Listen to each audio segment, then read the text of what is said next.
Bienvenue en Guyane française. Vous allez assister, mesdames et messieurs, au lancement inaugural depuis le port spatial de l'Europe du petit dernier de la gamme des lanceurs européens, le lanceur Vega.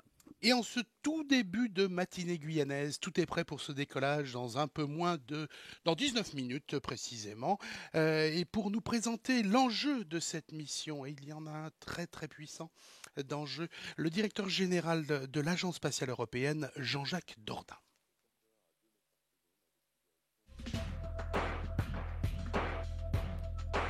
Bonjour, bienvenue à ce rendez-vous important.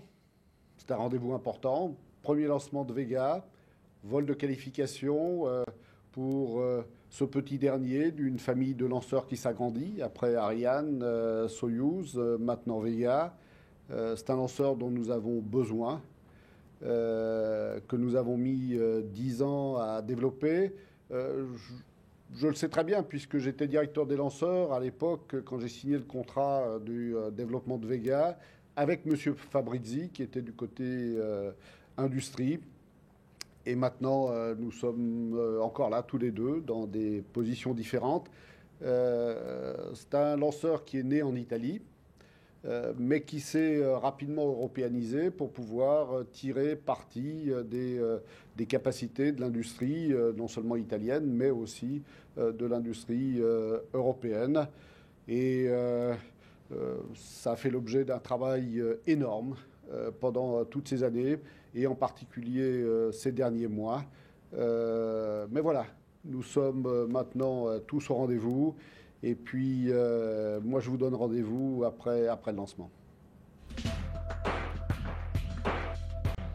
C'est aujourd'hui l'aboutissement de 10 années d'efforts de la part des agences spatiales européennes, l'ESA bien sûr, mais aussi l'ASI, l'Agence spatiale italienne, et le CNES. 10 ans d'efforts, il en a fallu de la constance, Claude. C'est l'ESA qui joue le rôle de l'opérateur de lancement aujourd'hui. Arianespace est présente en invité pour avoir participé aux études de développement et au suivi de la préparation de la campagne et de la préparation au lancement. Alors c'est ce que nous explique maintenant le PDG d'Arianespace, Jean-Yves Le Gall, sur le passage de relais progressif entre l'ESA et l'agence. Bonjour. Eh bien, aujourd'hui est un jour particulièrement important pour l'Europe spatiale, puisqu'après près de 10 années de travail acharné, eh bien, nous nous apprêtons à avoir le premier lancement de Vega. Alors Vega, tout le monde en parle, mais Arianespace l'a adopté il y a déjà plusieurs années, puisque vous le savez, nous avons lancé le concept de gamme de lanceurs, et donc aux côtés d'Ariane 5 de Soyouz, eh bien, nous avons à présent Vega, qui est le lanceur léger, le futur petit lanceur de l'Agence spatiale européenne. Et donc je voudrais tout d'abord remercier tous ceux qui ont travaillé au cours de ces 10 dernières années. Bien sûr, tout d'abord, les ingénieurs de l'Agence spatiale européenne, ceux de l'Agence spatiale italienne, puisque vous le savez, Vega trouve son origine en Italie, les ingénieurs du CNES qui ont développé le premier étage, le P80, qui ont travaillé au Centre spatial guyanais, tous les industriels associés à ce programme, et ils sont très nombreux partout en Europe, les équipes d'Arianespace, bien sûr, qui participent au lancement d'aujourd'hui. Et Vega, eh bien, il va être très très important pour Arianespace parce que dans quelques années, Vega sera le seul lanceur de sa catégorie à être présent sur le marché commercial. Pourquoi ? Parce qu'aujourd'hui, ce qu'on appelle les petits lanceurs, c'est-à-dire les lanceurs de la classe Vega, capables de lancer une tonne et demie à 1000 km d'altitude pour des satellites d'observation de la Terre, des satellites scientifiques, eh bien, les seuls lanceurs qui existent sont d'anciens missiles balistiques reconvertis qui ont été fabriqués, il commence à y avoir un certain temps, et qui donc vont être en péremption. Et donc dans quelques années, Vega sera le seul sur ce marché, et d'ailleurs le marché ne s'y est pas trompé, puisque Arianespace a déjà signé 2 contrats commerciaux pour 2 lancements avec Vega qui auront lieu dans les années qui viennent. Donc vous le voyez, une date très importante, mais sans plus tarder, je vous laisse regarder ce premier lancement de Vega depuis le Centre spatial guyanais. Vega est pronto, Vega est prêt sur sa zone de lancement. Toutes les dernières décisions pour autoriser le vol sont prises où nous nous trouvons ici en salle Jupiter par la cellule de vol, Claude. Alors, cette cellule de vol, elle est présidée par Jean-Jacques Dordain, elle comprend Antonio Fabrizi et Stefano Banchi, également de l'ESA. Et à leur côté, on trouve Jean Hillegal et Francesco Di Pasquale pour ELV. Rappelons que Vega va permettre d'offrir une performance d'1,5 tonne sur orbite basse et héliosynchrone. Tout de suite, Antonio Fabrizi. Le nom de Vega a une double origine. Vega est la seconde étoile la plus brillante dans le ciel de l'hémisphère nord. Mais cela veut dire également véhicule européen de génération avancée. Les origines de Vega viennent de l'ancienne fusée américaine Scout. En 1964, l'Italie a été le premier pays européen à mettre sur orbite un satellite en utilisant pour cela une fusée américaine lancée depuis l'île de Wallops. Plus tard, dans les années 80, les étages précurseurs ont volé depuis la plateforme navale de San Marco au large du Kenya.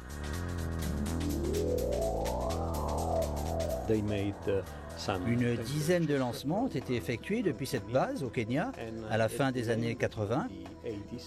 Et lorsque le besoin d'un petit lanceur s'est fait ressentir en Europe, on a décidé de simplement améliorer la performance de la fusée Scout en lui ajoutant les moteurs dérivés des propulseurs d'appoint d'Ariane 4. Cette idée n'a pas été suivie, les Européens préférant développer un projet, plus européen, un lanceur pour orbiter des petits satellites entièrement développés par l'industrie spatiale européenne.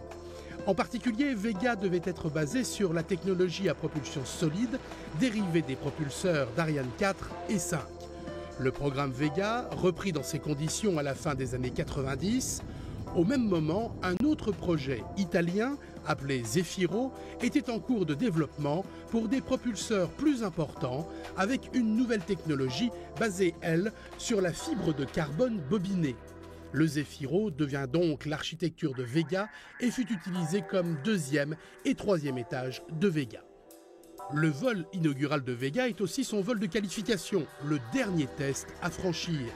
Antonio Fabrizi, l'un des pères du programme Vega, se souvient de toutes ces pistes techniques, mais aussi des challenges politiques à relever. L'aspect technique est celui que les ingénieurs connaissent le mieux. Par contre, les problèmes politiques sont quelquefois moins prévisibles. Un programme de développement de ce genre dure une dizaine d'années, ce qui veut dire que plusieurs États membres vont voir passer plusieurs gouvernements. En effet, il est difficile de maintenir en place la même équipe politique pendant une période aussi longue. Et cet aspect est vraiment important, bien plus que les difficultés d'ordre technique. Vega rejoint la famille des lanceurs européens. Avec Ariane et Soyouz, il est prêt à écrire une nouvelle page de l'histoire spatiale européenne.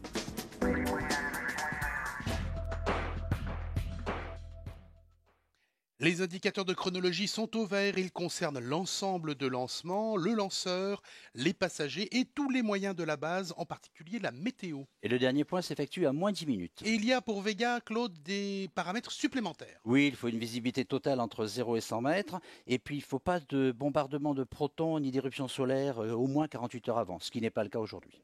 Vega n'aime pas les protons.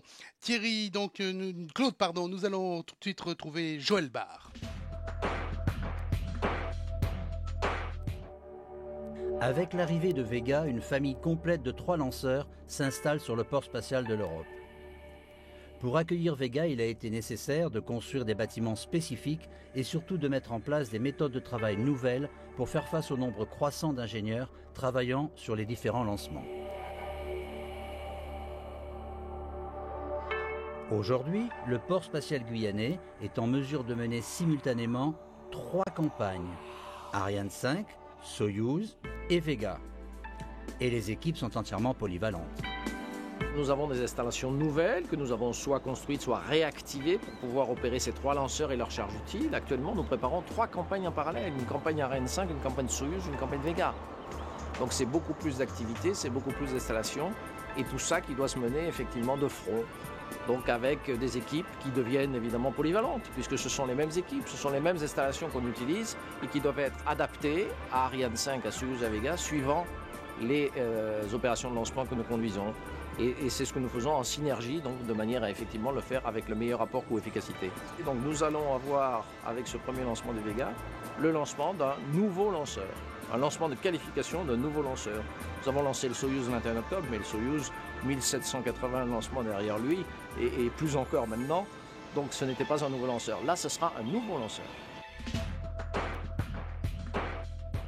Et oui, nouveau lanceur Vega qui patiente tranquillement au milieu de cette matinée qui se lève en Guyane. On va découvrir justement les caractéristiques du lanceur. Alors c'est un lanceur à 4 étages. Les 3 premiers étages sont à poudre. Il fait 30 mètres de hauteur pour 137 tonnes de masse totale. Donc le premier étage, le P80, on l'a dit. Le second étage, c'est le Zefiro 23. Il a une poussée de 120 tonnes. Et le troisième étage, c'est le Zefiro 9, qui lui a une poussée de 31 tonnes. 3 étages à poudre. Et au-dessus? Et au-dessus, on a le quatrième étage qui lui est biliquide et qui a une poussée donc de 0,2 tonnes, comme vous le voyez. Voilà donc pour ce tout nouveau lanceur Vega. Nous sommes à un petit peu plus de 8 minutes dans cette chronologie avant le décollage du tout nouveau lanceur, le dernier né Vega donc, pour cette Europe spatiale. Claude, un mot de Stefano Bianchi? Stefano Bianchi, le chef du programme Vega LESA, nous présente ce nouveau lanceur. Si Vega est surnommé le petit dernier, il ne faut pas se méprendre. Il présente des caractéristiques qui en imposent. 30 mètres de haut pour 130 tonnes de masse au décollage. Il possède 4 étages, dont 3 à propulsion solide et un dernier étage à propulsion liquide. D'abord, il y a le premier étage qui contient 88 tonnes de poudre. Sa structure composite, très légère, place ce propulseur à l'avant-garde de sa catégorie. La structure composite monolithique de ce propulseur à poudre est d'ailleurs la plus grande au monde. Viennent ensuite les deuxième et troisième étages que nous appelons Zefiro et qui pèsent respectivement 23 tonnes et 11 tonnes. Puis vient le quatrième étage qui s'appelle l'Avoum. C'est un étage à propulsion liquide qui contient tous les éléments avioniques du lanceur. Et enfin la coiffe qui abrite la charge utile. Après son assemblage, le lanceur et ses passagers sont protégés par un portique mobile qui sera reculé de 80 mètres juste avant le décollage. Principe déjà utilisé avec Ariane 1, 2, 3 et 4. Vega s'est vu attribuer la même zone de lancement que les versions Ariane 1, 2 et 3 pendant la première décennie d'existence du centre spatial guyanais entre 1979 et 1989. Ce lieu historique a été spécialement réhabilité afin d'assurer les lancements Vega.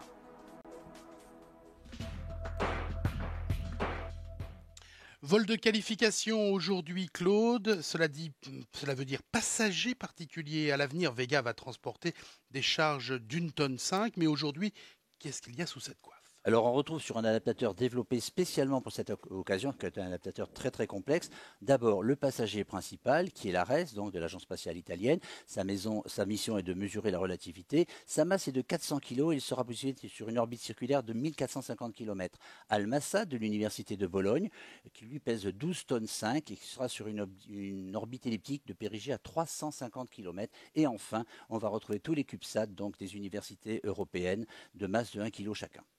Ce sont donc des satellites universitaires sur lesquels nous nous attarderons d'ici un instant, alors que tout le monde, vous le voyez, est très concentré autour de la DDO MESIP. Alors on va laisser la parole à Michel Debrenne, le chef de mission aujourd'hui. Il va nous détailler la mission et il revient sur le rôle de chacun des étages.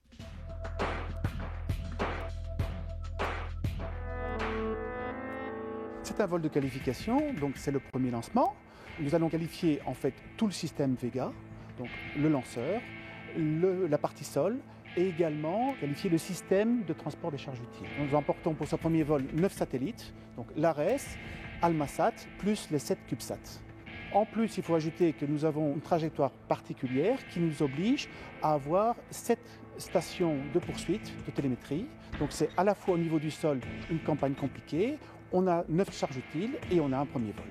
La particularité, c'est que le vol va être très rapide en fait, puisque le premier étage qui va pousser à 300 tonnes, sa durée de combustion va durer à peu près 2 minutes. Puis on va passer immédiatement au deuxième étage qui fait 23 tonnes, qui lui va pousser à 120 tonnes pendant 1 minute. Ensuite au troisième étage qui pèse 10 tonnes et lui qui va pousser aussi à 30 tonnes. Donc vous voyez, on a une séquence extrêmement rapide sur les 3 premiers étages. Donc après 6 minutes, tous les 3 premiers étages qui sont à poudre seront brûlés et on passera alors sur un vol plus tranquille avec l'étage liquide qui s'appelle la Voum. Nous avons l'Ares qui va être séparé après 1 heure de vol, donc à 55 minutes. Ensuite, nous allons avoir un petit boost de désorbitation pour pouvoir abaisser l'orbite et larguer sur une orbite plus basse les passagers suivants, c'est-à-dire Almasat et les CubeSats. À 12 de DDO, attention pour la séquence finale lanceur.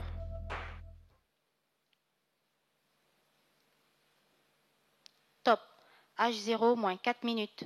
Voilà l'annonce des MESIP. Nous rentrons en séquence synchronisée, Claude.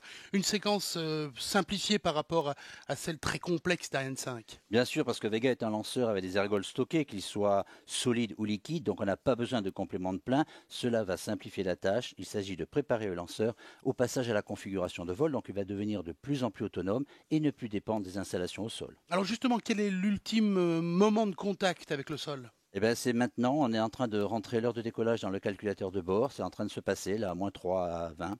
Pourquoi rentrer ce dernier paramètre, et pas des moindres, au dernier moment ? Parce que si on imaginait un décalage de lancement de quelques minutes, un horaire déjà rentré impliquerait des opérations supplémentaires de remise à zéro de tous les temps clés étages, comme les séparations, allumage moteur et donc une perte de temps. Effectivement, et on reviendrait s'il y avait une interruption quelconque à ces fameuses 4 minutes de séquence synchronisée. Nous sommes dans le CDL. Le centre de lancement Vega, il s'agit de la même structure que pour Ariane 5. Est-ce qu'on retrouve les mêmes équipes ? On retrouve exactement les mêmes équipes, mais en plus petit nombre, donc avec le COEL, le chef des opérations ensemble de lancement, qui est André Sicard ce soir, avec aussi un représentant élevé qui est Gianfranco Reggi. On retrouve tout autour de lui les équipes de la sauvegarde, les équipes de la qualité et les équipes de l'autorité de conception que nous voyons. Équipe resserrée de 55 personnes qui sont dans un bunker à 3 km de la zone de lancement, donc au plus près de Vega. Claude, bientôt la dernière minute, d'ici 1 minute 30, Vega va rentrer dans l'histoire du spatial européen. Le vol pour les 3 premiers étages va être très court. Bien sûr, donc le P80 d'abord, puis les Zefiro 23 et 9 vont successivement propulser le lanceur. Leur tâche sera achevée au bout de 9 minutes. L'ensemble sera alors à une altitude voisine de 182 km. Et le dernier étage à Voum, développé spécialement pour Vega, aura en charge la fin de vol avec 3 phases de propulsion et 2 phases balistiques. Donc Vega a un lanceur particulièrement intéressant puisqu'il nous offre 3 étages à poudre, vous l'avez bien compris, 3 étages à propergol solide, pardon, et puis un étage à propergol liquide. La Voum, on le verra, qui a une fonction de finesse très précise. Il s'agit là d'injecter au plus près du point qui est demandé les différents passagers qui sont ce soir sous la coiffe. Nous allons donc entendre d'ici quelques secondes maintenant MESIP pour l'annonce de la toute dernière minute de cette chronologie. Ici, en salle Jupiter, je peux vous dire que tout le monde est très concentré, y compris le public qui est venu nombreux, un public largement italien, on s'en doute. Et donc, nous allons attendre dans quelques secondes l'attente de MESIP, qui est la DDO. Attention, comme le veut la tradition. Top, H0 moins 1 minute. Voilà donc 1 minute avant le décollage, moins d'1 minute avant le décollage. Alors que, comme je le disais, le veut la tradition, le public ici en salle Jupiter se rend sur les terrasses qui sont sur les côtés de cette salle pour voir s'élancer Vega, 30 mètres de haut, 137 tonnes, qui est le dernier né des lanceurs européens, le plus léger de la gamme. Il rejoint Soyouz et la grande sœur Ariane 5. Cela fait du beau monde maintenant en Guyane. Je vous propose, alors que nous saluons nos amis internautes, tous les sites en France, mais nos amis également italiens, je vous propose de faire silence. Nous allons apprécier. DDO, attention pour le décompte final. Apprécier ce décollage. On se retrouve 10, tout de suite après. 9, 8, 7, 6, 5, 4, 3, 2, 1, top. Allumage premier étage. Décollage.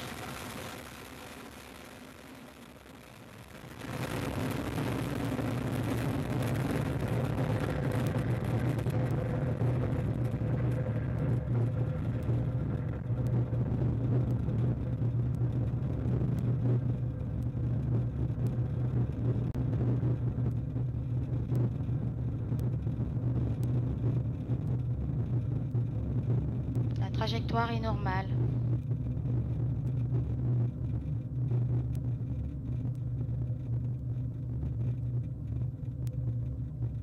L'émotion est grande ici. Nous avons vu s'élancer donc Vega alors que Claude me rejoint ici en cabine. Claude qui n'a pas... La trajectoire est normale. La trajectoire est normale, vous l'entendez. Claude, tu étais sur une de ces terrasses alors? Oh, merci, c'était extraordinaire. Tout le monde a crié sur la terrasse, moi le premier. J'ai plus d'air dans mes poumons. Alors de toi à moi, je m'attendais à... On entend passer Vega au-dessus de nous là. On l'entend juste au-dessus de nous. C'était magnifique. Le bâtiment complet est en train de trembler. Je m'attendais pas à ça, je dois le dire. Une Ariane 5, d'accord, mais pas ce lanceur, qui est quand même un lanceur léger. Donc on disait, le P80 est en train de pousser. C'est un travail qui est très court, moins de 2 minutes. Exactement, 144 secondes. Donc c'est ce gros cylindre de 3 mètres de diamètre. Il fait 11,20 mètres de hauteur. Et il contenait 88 tonnes de propagole solide. Il est en train de délivrer une poussée de 226 tonnes. La trajectoire est normale. Étage particulièrement important car il permet au lanceur de s'arracher littéralement à l'attraction terrestre, ce qui explique sa puissance initiale. Claude, le tour de force, c'était de combiner puissance et masse réduite au décollage. Voilà, et pour ce faire, donc, le corps de l'étage a été en fibre de carbone bobiné, ce qui en fait le plus gros moteur monolithique séparation du premier au monde. étage. Et la séparation du premier étage du deuxième vient d'être étage. effectuée. Zefiro 23 est au travail, il est à la poussée, 8,40 m de hauteur pour un diamètre d'1,90 m. Tout va très vite ici. Et 24 tonnes de pergole solide vont se consumer pendant 87 secondes seulement. Cet étage développe une poussée de 120 tonnes actuellement. Alors après les verres avant le décollage, maintenant qu'il y a eu décollage, il faut porter notre attention sur la gauche de l'écran et la courbe de vol. Voilà, donc il y a la courbe idéale qui est calculée et vous apercevez le petit pointeur qui monte et qui se déplace et représente le vol réel de Vega. Il y a exactement aussi en dessous les valeurs de l'altitude et de la vitesse, 2,88 km par seconde. Alors j'adore le faire, celle-ci, vitesse en mètres secondes. Attention, comme d'habitude, calcul mental, vous multipliez par 3600 pour les kilomètres/heure. Claude, Vega respecte le principe qui veut qu'on s'allège, qu'on allège le lanceur de tout point mort. Voilà, tout ce qui ne sert plus est séparé du lanceur. Donc au décollage, Vega pesait 137 tonnes. Le roulis est calme. Dans quelques secondes après séparation du deuxième étage, la masse ne sera plus que de 24 tonnes. Tout ça en moins de 3 minutes. La propulsion du deuxième étage est normale. Tout se passe normalement. Vous entendez Messip qui nous annonce même que le roulis à bord est tout à fait correct et l'altitude et ainsi que la vitesse ne cessent de croître. Vous le voyez. Le pilotage est calme. Nous allons atteindre dans quelques secondes maintenant la séparation déjà de ce deuxième étage. Séparation du deuxième étage. Voilà, les étages Zefiro ont été développés par Avio dans les installations de Colleferro dans le sud de Rome. Voilà, alors entre la séparation du Z23 et l'allumage du Z9, nous avons une toute petite phase d'attente en mode balistique d'environ 17 secondes. C'est en train de se... Allumage du troisième étage. Voilà, de se produire. Le Z9 est allumé. La coiffe, elle a protégé la charge utile au cours de l'ascension dans l'atmosphère. Elle est réalisée par les Suisses de Ruag. Cette coiffe est d'un diamètre de 2,60 m et elle offre un volume de 20 m3. Elle est constituée par 2 demi-coquilles de 7,18 m de haut et elle est larguée.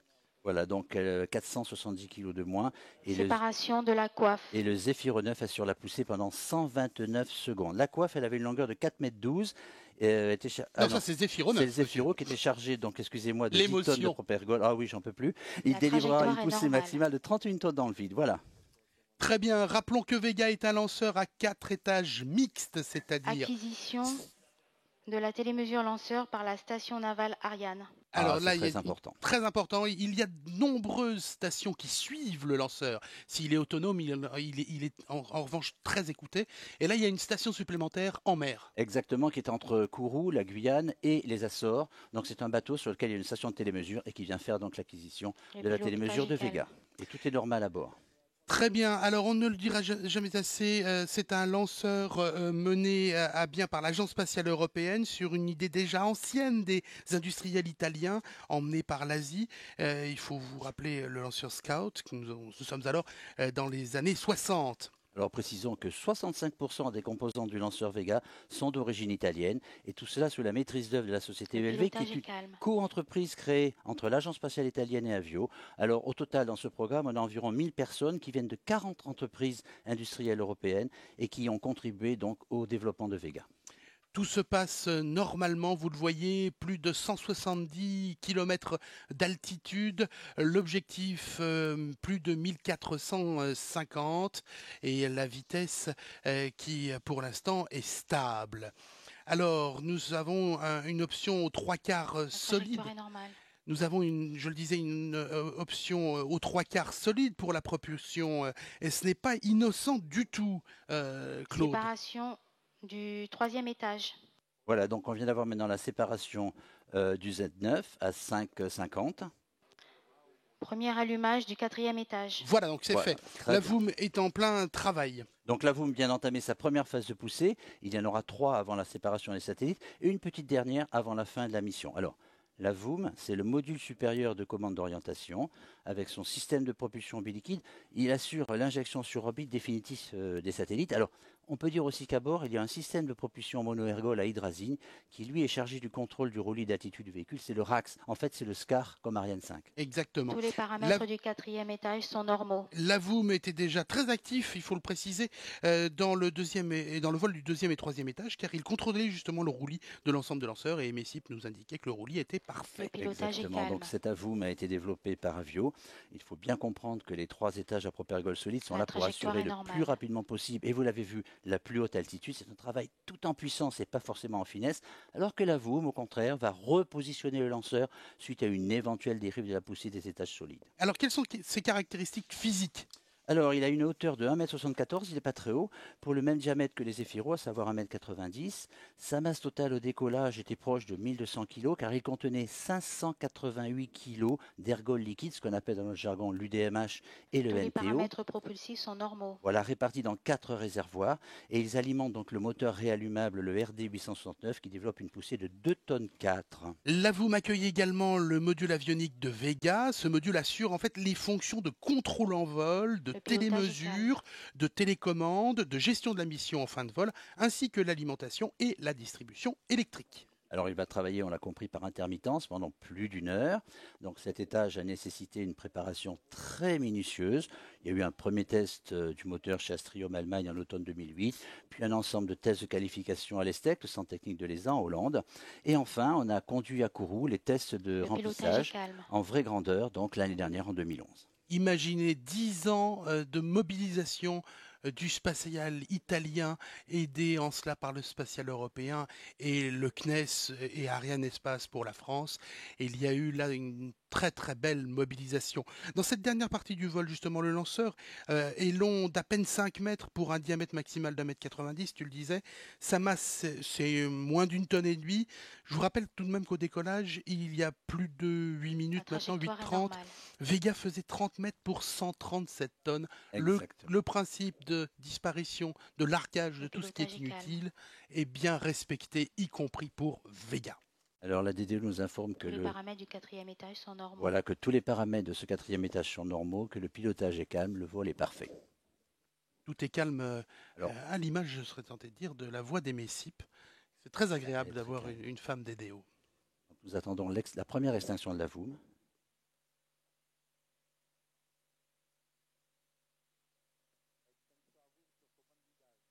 Extinction du 4e étage sur commande de guidage. Voilà donc la VOOM qui s'éteint une première fois. On verra qu'il y a des phases comme ça. L'envol où il va pousser puis à nouveau s'éteindre. L'ensemble en vol est à 276 km d'altitude. Nous sommes en vol balistique là. Exactement. Donc c'est le premier vol balistique qui va durer 40 minutes environ. Donc pendant lesquels le lanceur, ou ce qu'il en reste, va quitter l'océan Atlantique pour survoler le nord de l'Europe, la Russie, avant le deuxième allumage de la VOOM au-dessus de la Corée en direction de l'Australie. Alors durant cette phase, le lanceur vérifie son orientation, ses attitudes, il vérifie qu'il est bien dans l'axe prédéfini. Et surtout, ce que je préfère, il se met en mode barbecue, plus précisément le lanceur se met en rotation sur lui-même afin de ne pas présenter trop longtemps la même face au soleil, ce qui endommagerait, on le comprend bien, les satellites. Voilà, donc on vient de nous annoncer que la station de Santa Maria dans l'île des Açores vient de faire l'acquisition du lanceur, c'est parfait. Alors, c'est paradoxal, mais il est privé de poussée actuellement, là, le lanceur, et Vega voit sa vitesse décroître, il va passer de 7,8 km par seconde à 6,62, juste avant le deuxième allumage, mais elle, son attitude va grimper, elle ne va pas cesser de grimper, elle va passer, et on le disait, de 264 km à un objectif de 1450 km. Vous voyez, sur la trajectoire, on monte. Et justement, Vega, sur un point au moins, ressemble à Soyouz. Ben oui, parce que les satellites n'auront pas d'orbite intermédiaire de transfert, ils seront déposés directement sur l'orbite finale, et pour la reste, donc c'est 1450 km d'apogée, 1450 km de périgée, c'est-à-dire une orbite totalement circulaire. Début du mode barbecue à 2 degrés par seconde. Voilà, c'est parti, 2 degrés, c'est pour moi effectivement, merci Claude. Nous parlions tout à l'heure de la dernière action sur le lanceur avant le décollage, l'introduction de l'ordre de décollage. Depuis, le lanceur est totalement autonome, il est donc conçu pour analyser les paramètres de vol et rectifier, si besoin, les écarts. Pas de perturbation. Mais Vega reste suivi attentivement, on vient de le dire, par un réseau de stations au sol ou en mer. Donc on a eu la station donc, en mer, on a maintenant les Açores qui ont fait l'acquisition des données. Et tous ces paramètres, plus d'1 millier, sont envoyés donc directement à la montagne des Pères, au centre où ils sont analysés. Et ici à Jupiter, on reçoit ces informations et c'est comme ça qu'EMESIP peut vous les donner. Voilà, nous allons d'ici quelques secondes, je pense, revivre ce décollage. On a vu un petit bout de ce décollage. Nous voyons donc ces images qui nous sont proposées par Manuel de Oliveira, le réalisateur, et son équipe. Voilà. Le décollage de Vega. Est-ce que c'est parti vite? Ah oui, alors moi je m'attendais de toi à moi à quelque chose qui ressemble plus à une Ariane 4, c'est-à-dire très majestueux, mais d'une certaine lenteur. Ah non, c'est normal. Là, ça va très vite. Regardez, alors, ça recommence, toc, et on part très vite, on dégage le pâtir très vite. Oui. Et il y a un premier basculement. C'est très impressionnant ce lanceur Vega. Le lanceur qui n'est jamais laissé seul, le réseau de Vega a été renforcé, on le disait, pas moins de 7 stations. C'est une première, il faut le souligner. Pas de rupture dans le suivi des stations. À certains moments, il y en a donc 2. Elles se chevauchent, qui collectent les données. Alors, la plus au nord sera celle de l'île suédoise de Svalbard, bien bloquée en ce moment par les glaces et par la neige, faut le dire. Et la plus au sud est la station de McMurdo dans l'Antarctique. Ah ben là, ils ont l'habitude de tout ce qui est neige et glace. Je suppose que ces paramètres sont d'autant plus précieux qu'il s'agit aujourd'hui d'un vol inaugural. Mesure par la station SNA. Et que c'est la toute première que l'on peut observer justement ce vol Vega. Alors après une première et rapide exploitation des premières données sous quelques jours, il faudra au minimum 6 mois pour dépouiller, comprendre ce qu'aura été réellement le vol. Ensuite, des actions correctives si besoin seront apportées dans les logiciels, les équipements, avant d'autoriser le deuxième vol. Ce sera en fait le début de la mémoire Vega, la constitution vol après vol d'une véritable bibliothèque technique. Alors, oui, justement, attardons-nous sur ces différentes stations d'écoute et les différents dispositifs. Nous allons retrouver justement dans un moment Joël Barre et EMESIP pour qu'ils nous expliquent comment tout cela fonctionne. Mais auparavant, nous avons, on l'a dit, 9 passagers sous cette coiffe qui sont majoritairement des passagers universitaires. On va rentrer immédiatement en phase commerciale après ce vol ? Alors, pas tout de suite. On va d'abord, comme on l'a dit, faire l'analyse de tous les paramètres du vol avant d'autoriser. Et ensuite, on aura une phase intermédiaire. On y reviendra tout à l'heure, une phase avec 5 lanceurs on va dire de promotion, des contrats qui sont passés entre Arianespace et l'ESA, avant d'entrer dans une phase purement commerciale. Et puis ces passagers aujourd'hui, ils ont une autre fonction, c'est de nous emmener, de nous apporter des informations précieuses de ce qui se passe sous la coiffe au moment où on attend, où on décolle, où on vole jusqu'au largage et même après, on aura l'occasion d'y revenir. Il faut voir que l'altitude augmente très vite. Regardez, 441, 42. La vitesse, elle est stable, elle diminue tout doucettement. Voilà. On est dans un vol qui est tout à fait normal, nous vous le disions. Donc je vous propose à présent de rejoindre, je vous le disais, EMESIP et Joël Barre, la DDO et le directeur du CSG, qui reviennent justement sur ce suivi des stations.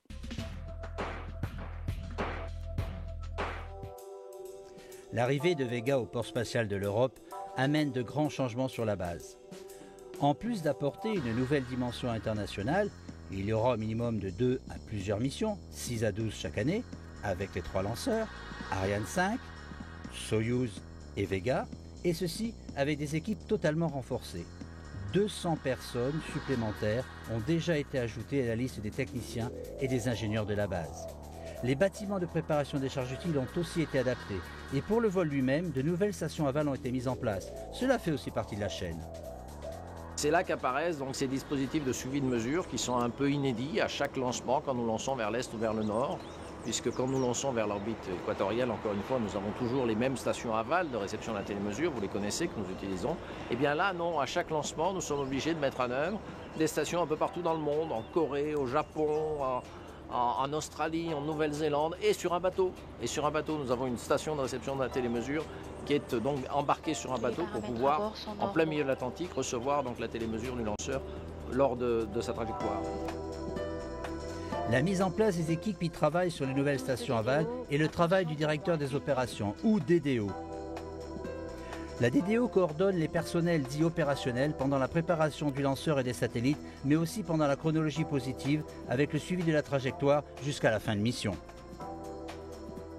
C'est un travail énorme et qui a nécessité pas mal d'allers-retours, également des visites sur site pour pouvoir mettre en place des kits spécifiques pour récupérer le signal de la télémesure du lanceur. Je crois que tout l'investissement de toutes les équipes opérationnelles pour la mise en œuvre de ce réseau de stations aval est quelque part je pense une fierté pour toutes ces équipes et pour moi-même également, d'être le DDO de ce premier lancement de qualification du lanceur Vega. Il a donc fallu 10 ans avant d'arriver à ce lancement aujourd'hui. Je présume, Claude, qu'il n'y a pas que des aspects techniques à résoudre.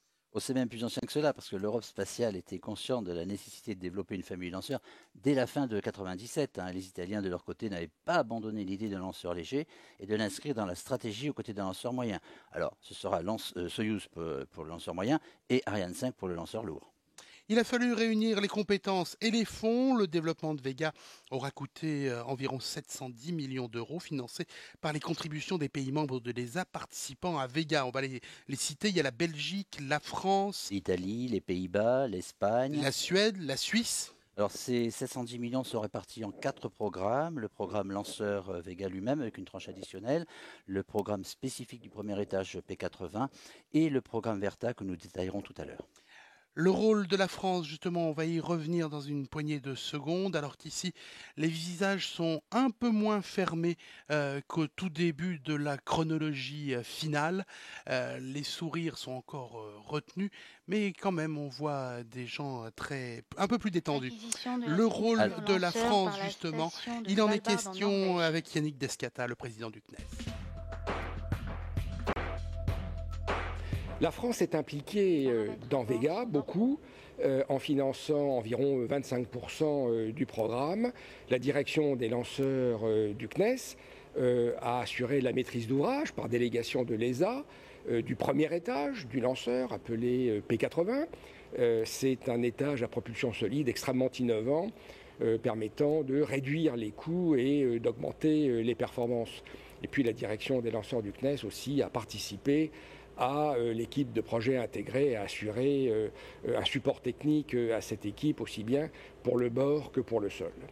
Je voudrais sincèrement et chaleureusement remercier et féliciter toutes les équipes de l'Agence spatiale européenne, de l'Agence spatiale italienne, du CNES, l'Agence spatiale française, aussi d'Ariane Espace et de tous les industriels qui ont œuvré d'arrache-pied pendant de nombreuses années pour apporter à l'Europe ce lanceur phare dont elle a besoin et dont nous pouvons être tous collectivement très fiers.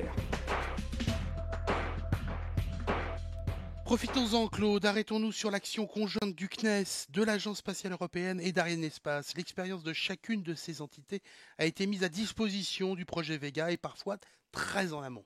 Alors pour le CNES, c'est le cas au travers de sa direction des lanceurs, donc il a apporté toute son expertise et son savoir-faire dans la phase du développement, notamment le P80 avec 2 essais réussis sur le banc d'essai des accélérateurs à poudre à Kourou. Et le CNES est aussi impliqué au travers de sa sous-direction développement sol en tant qu'assistant au maître d'ouvrage qu'est l'ESA. Les opérations menées en zone de lancement Vega l'ont été sous établissement CLES, Les opérations menées depuis le centre de lancement Vega l'ont été sous établissement Arianespace. Cette répartition vaut pour ce vol de qualification. Imaginons que le système de Vega soit totalement validé. Il y aura redistribution des fonctions, Claude, c'est ça? Dès le prochain vol, donc c'est Arianespace qui prendra l'exploitation du système Vega. Souvenez-vous, il y en avait été de même après la qualification d'Ariane 5.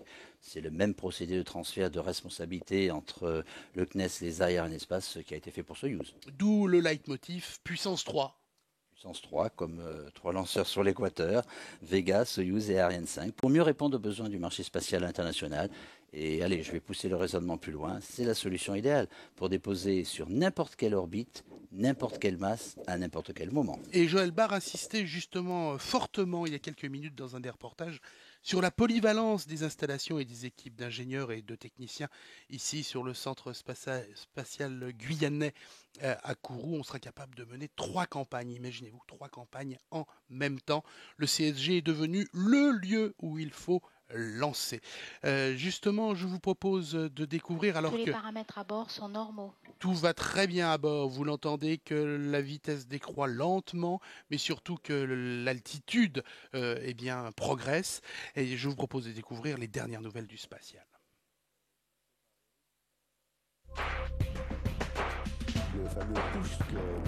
Vol réussi le 16 décembre dernier pour la 2e mission Soyouz en Guyane. Le lanceur russe emportait des clients uniquement militaires. Pour la France, Pléiade et ELISA. Pour le Chili, SSOT. La prochaine mission Pléiade a d'ores et déjà été confiée à Arianespace. C'est à nouveau un Soyouz en Guyane qui en aura la charge dès l'automne de cette année. Hommage à Edoardo Amaldi, le père du spatial italien donnera son nom au 3e ATV. Une Ariane 5 emportera le cargo de l'espace 20 tonnes vers la station internationale le 9 mars. Les 2 précédents cargos ont impressionné par leur précision d'arrimage, précision d'autant plus appréciable que 6 astronautes sont actuellement à bord de l'ISS. Didier Fèvre pour l'Agence spatiale européenne et Jean-Yves Le Gall pour Arianespace ont signé le 2 février à Londres l'accord pour le lancement par Ariane 5 des satellites de la constellation Galileo en 2014 et 2015. Galileo, le GPS à l'européenne, est constitué de 30 satellites. Les 26 restants seront donc lancés depuis la Guyane par Soyouz et Ariane 5. Autre collaboration ESA-Arianespace, le lancement de METOP B le 23 mai prochain. Il se fera sur Soyouz depuis le cosmodrome de Baïkonour. METOP B remplacera la version A. Il fait partie d'une série de 11 satellites météo en orbite polaire. Leur mission, la prévision et la collecte de données climatiques. Des nouvelles de Météosat seconde génération. Le 3e exemplaire, MSG3, toujours développé par l'ESA et exploité par EUMETSAT, décollera de Kourou au mois de juin à bord d'une Ariane 5. Il s'agit là d'une collaboration régulière entre ESA et Arianespace, car c'est en 1977 que Météosat 1 a été lancé par une Ariane 4. Toujours à propos de Galileo, précisons que des contrats signés avec Arianespace, Astrium, en plus de ces contrats, Astrium s'est vu confier le développement d'une version Galileo pour Ariane 5 qui pourra emporter dès lors 4 satellites par vol. Et précision complémentaire aussi pour ce même contrat Galileo, la signature avec la société OHB de la construction de 8 satellites supplémentaires, 14 avaient déjà été commandés. Et si on veut être très complet, il faut noter dès à présent un rendez-vous encore en Italie. Ce sera en novembre pour la conférence ministérielle de l'Agence spatiale européenne. Une VT très italienne. L'Agence spatiale italienne, justement l'Asie, a été créée en 88. Elle a pour fonction, bien sûr, de promouvoir, de coordonner et de diriger les activités spatiales de son pays. Et l'Asie, à ce titre, bénéficie d'une délégation au sein du Conseil de l'Agence spatiale européenne. Une présence qui a eu un rôle crucial, on sans doute, dans ce projet Vega, mais nous allons y revenir. Claude, sans remonter à Marco Polo, le spatial italien doit beaucoup après-guerre à un homme, Edoardo Amaldi. Oui, c'est un ingénieur en physique nucléaire, donc a travaillé sur l'étude de la fission nucléaire avec Enrico Fermi. Et ils ont d'ailleurs eu pour ça le prix Nobel, donc c'était en 1938. Alors justement, l'ESA décide de donner le don d'Edoardo Amaldi au 3e véhicule automatique de transfert européen, l'ATV3, qui quittera la Guyane vers l'ISS le 9 mars prochain. Alors maintenant, Enrico Saggese, qui a été nommé le 3 juillet 2009 directeur général de l'Asie, nous explique l'implication de son agence dans le projet Vega. L'Italie a été le 3e pays au monde à lancer un satellite. Les premiers lancements ont été effectués depuis l'île de Wallops et les suivants depuis Malindi, au Kenya. Le premier lancement remonte à 1964 et depuis, 48 ans se sont écoulés avant que démarre l'aventure de Vega. Ce premier lancement de Vega, c'est pour nous la réalisation d'un rêve. Au départ, c'était le rêve d'éminents professeurs comme Luigi Broglio et Carlo Buongiorno. Toute leur vie, ils ont travaillé à la mise en place d'une coopération interculturelle dans les universités pour ensuite associer l'industrie à leurs rêves. Et voilà que c'est chose faite. L'université, l'Agence spatiale italienne, l'industrie, Avio, tous se sont rassemblés pour créer cette capacité nouvelle. Mais n'oublions pas que cette capacité n'est pas seulement italienne, elle est aussi européenne. Elle offre à l'Europe la possibilité d'un accès efficace et rentable à l'espace en orbite basse. Et ce qui est vraiment important, c'est que ce rêve italien soit devenu une solution européenne, une réalité européenne.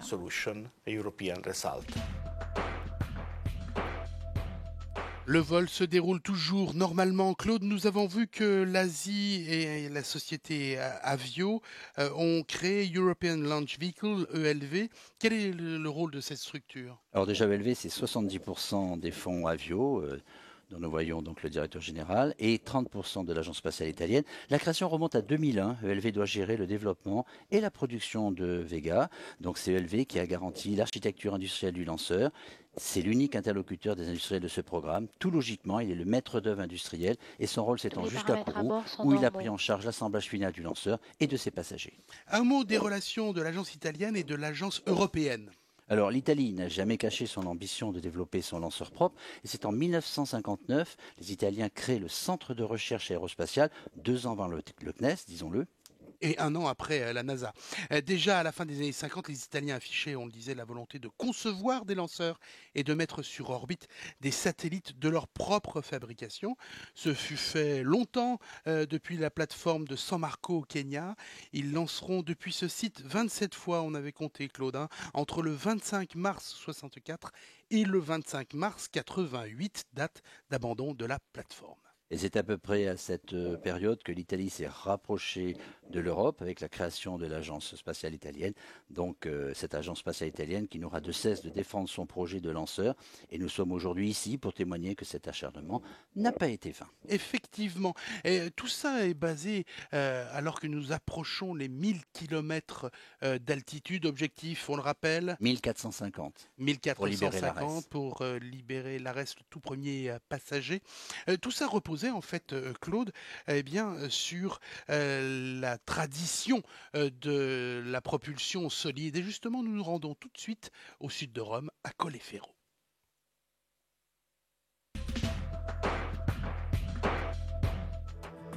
Nichée dans la campagne au sud de Rome, la petite ville de Colleferro. C'est là que tout le travail de préparation du lancement de qualification de Vega a eu lieu. Bénéficiant d'un climat chaud et sec, c'est dès 1912 que cet endroit a été retenu comme site de production d'explosifs.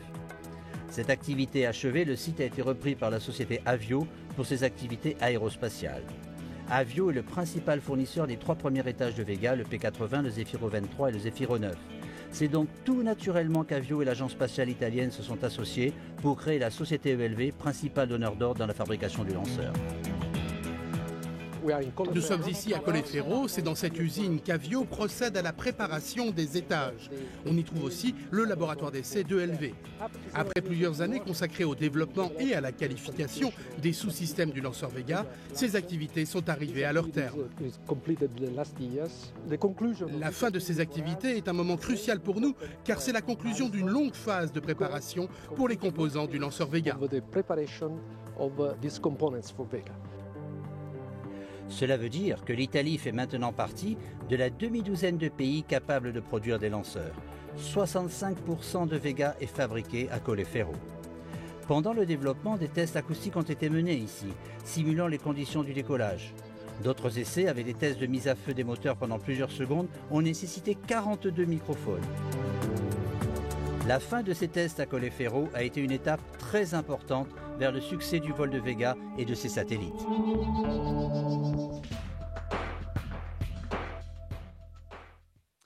Tout se passe normalement pour ce vol de qualification de Vega. Bienvenue si vous nous rejoignez. Cela fait maintenant 30 minutes que Vega, le dernier né des lanceurs européens de facture italienne, grandement italienne, est en vol.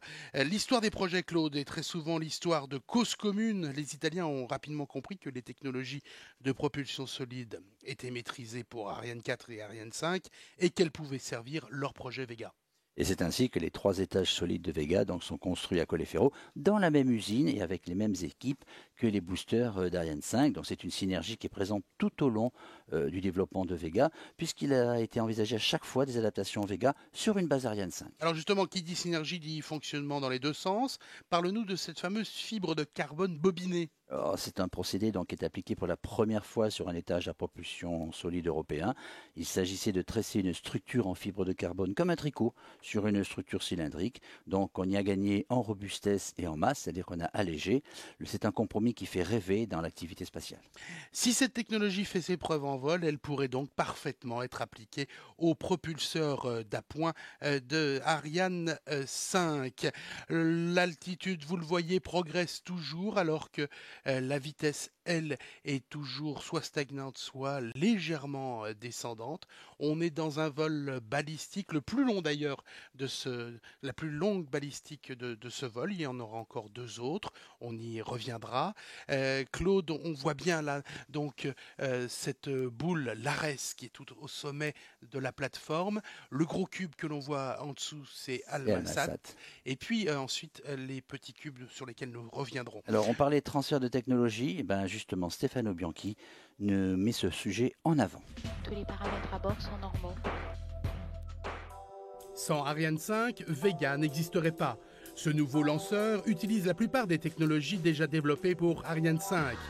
Le 2e et 3e étage, par exemple, les Zephyros, sont construits dans la même usine et par les mêmes équipes que les étages d'accélération à poudre d'Ariane 5. La plupart des industriels qui sont fournisseurs sur Ariane 5 fabriquent les mêmes pièces pour Vega. Ces 2 lanceurs ont également un certain nombre d'équipements en commun. Par exemple, la même centrale inertielle, le même système de référence inertielle. Et en outre, tous les équipements liés à la télémesure sont les mêmes sur Ariane 5 et sur Vega. Et ce transfert de technologie fonctionne dans les 2 sens. Les nouvelles technologies développées pour Vega vont permettre d'améliorer Ariane. C'est particulièrement vrai avec le premier étage de Vega, le P80.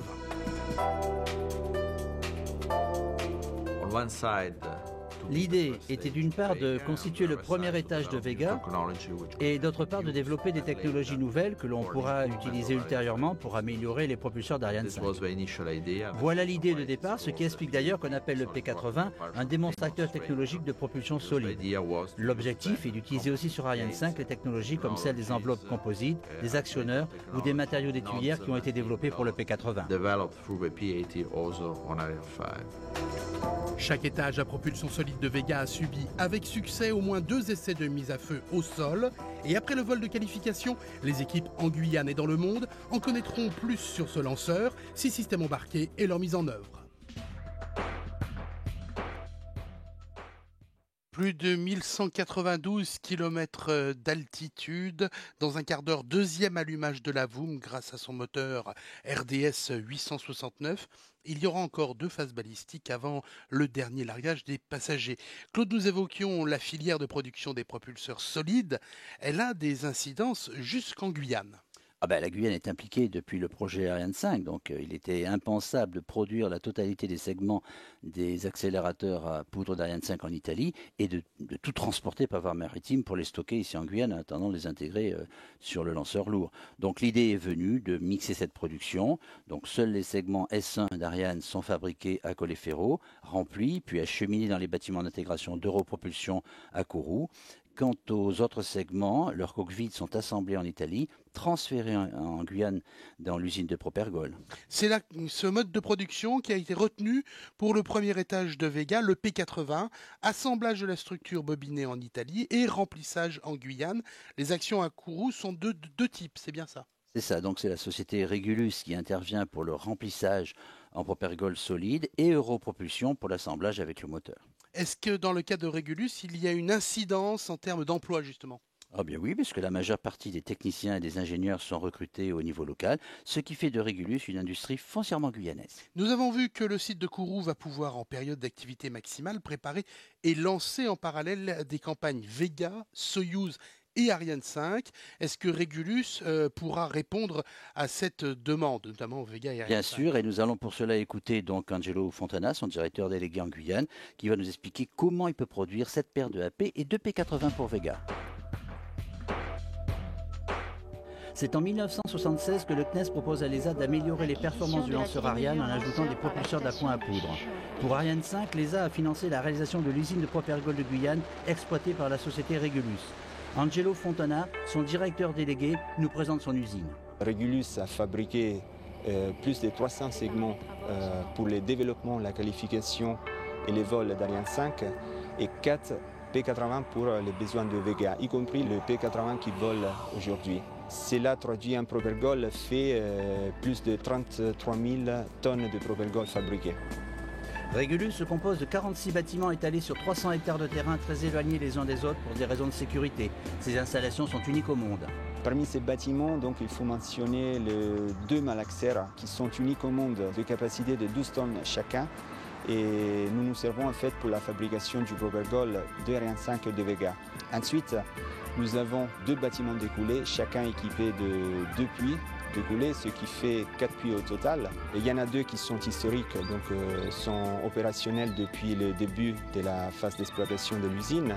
Il y a un 3e qui a été réalisé pour les besoins de Vega du P80 et qui est opérationnel depuis le 2004, ensuite qualifié aussi pour Ariane 5.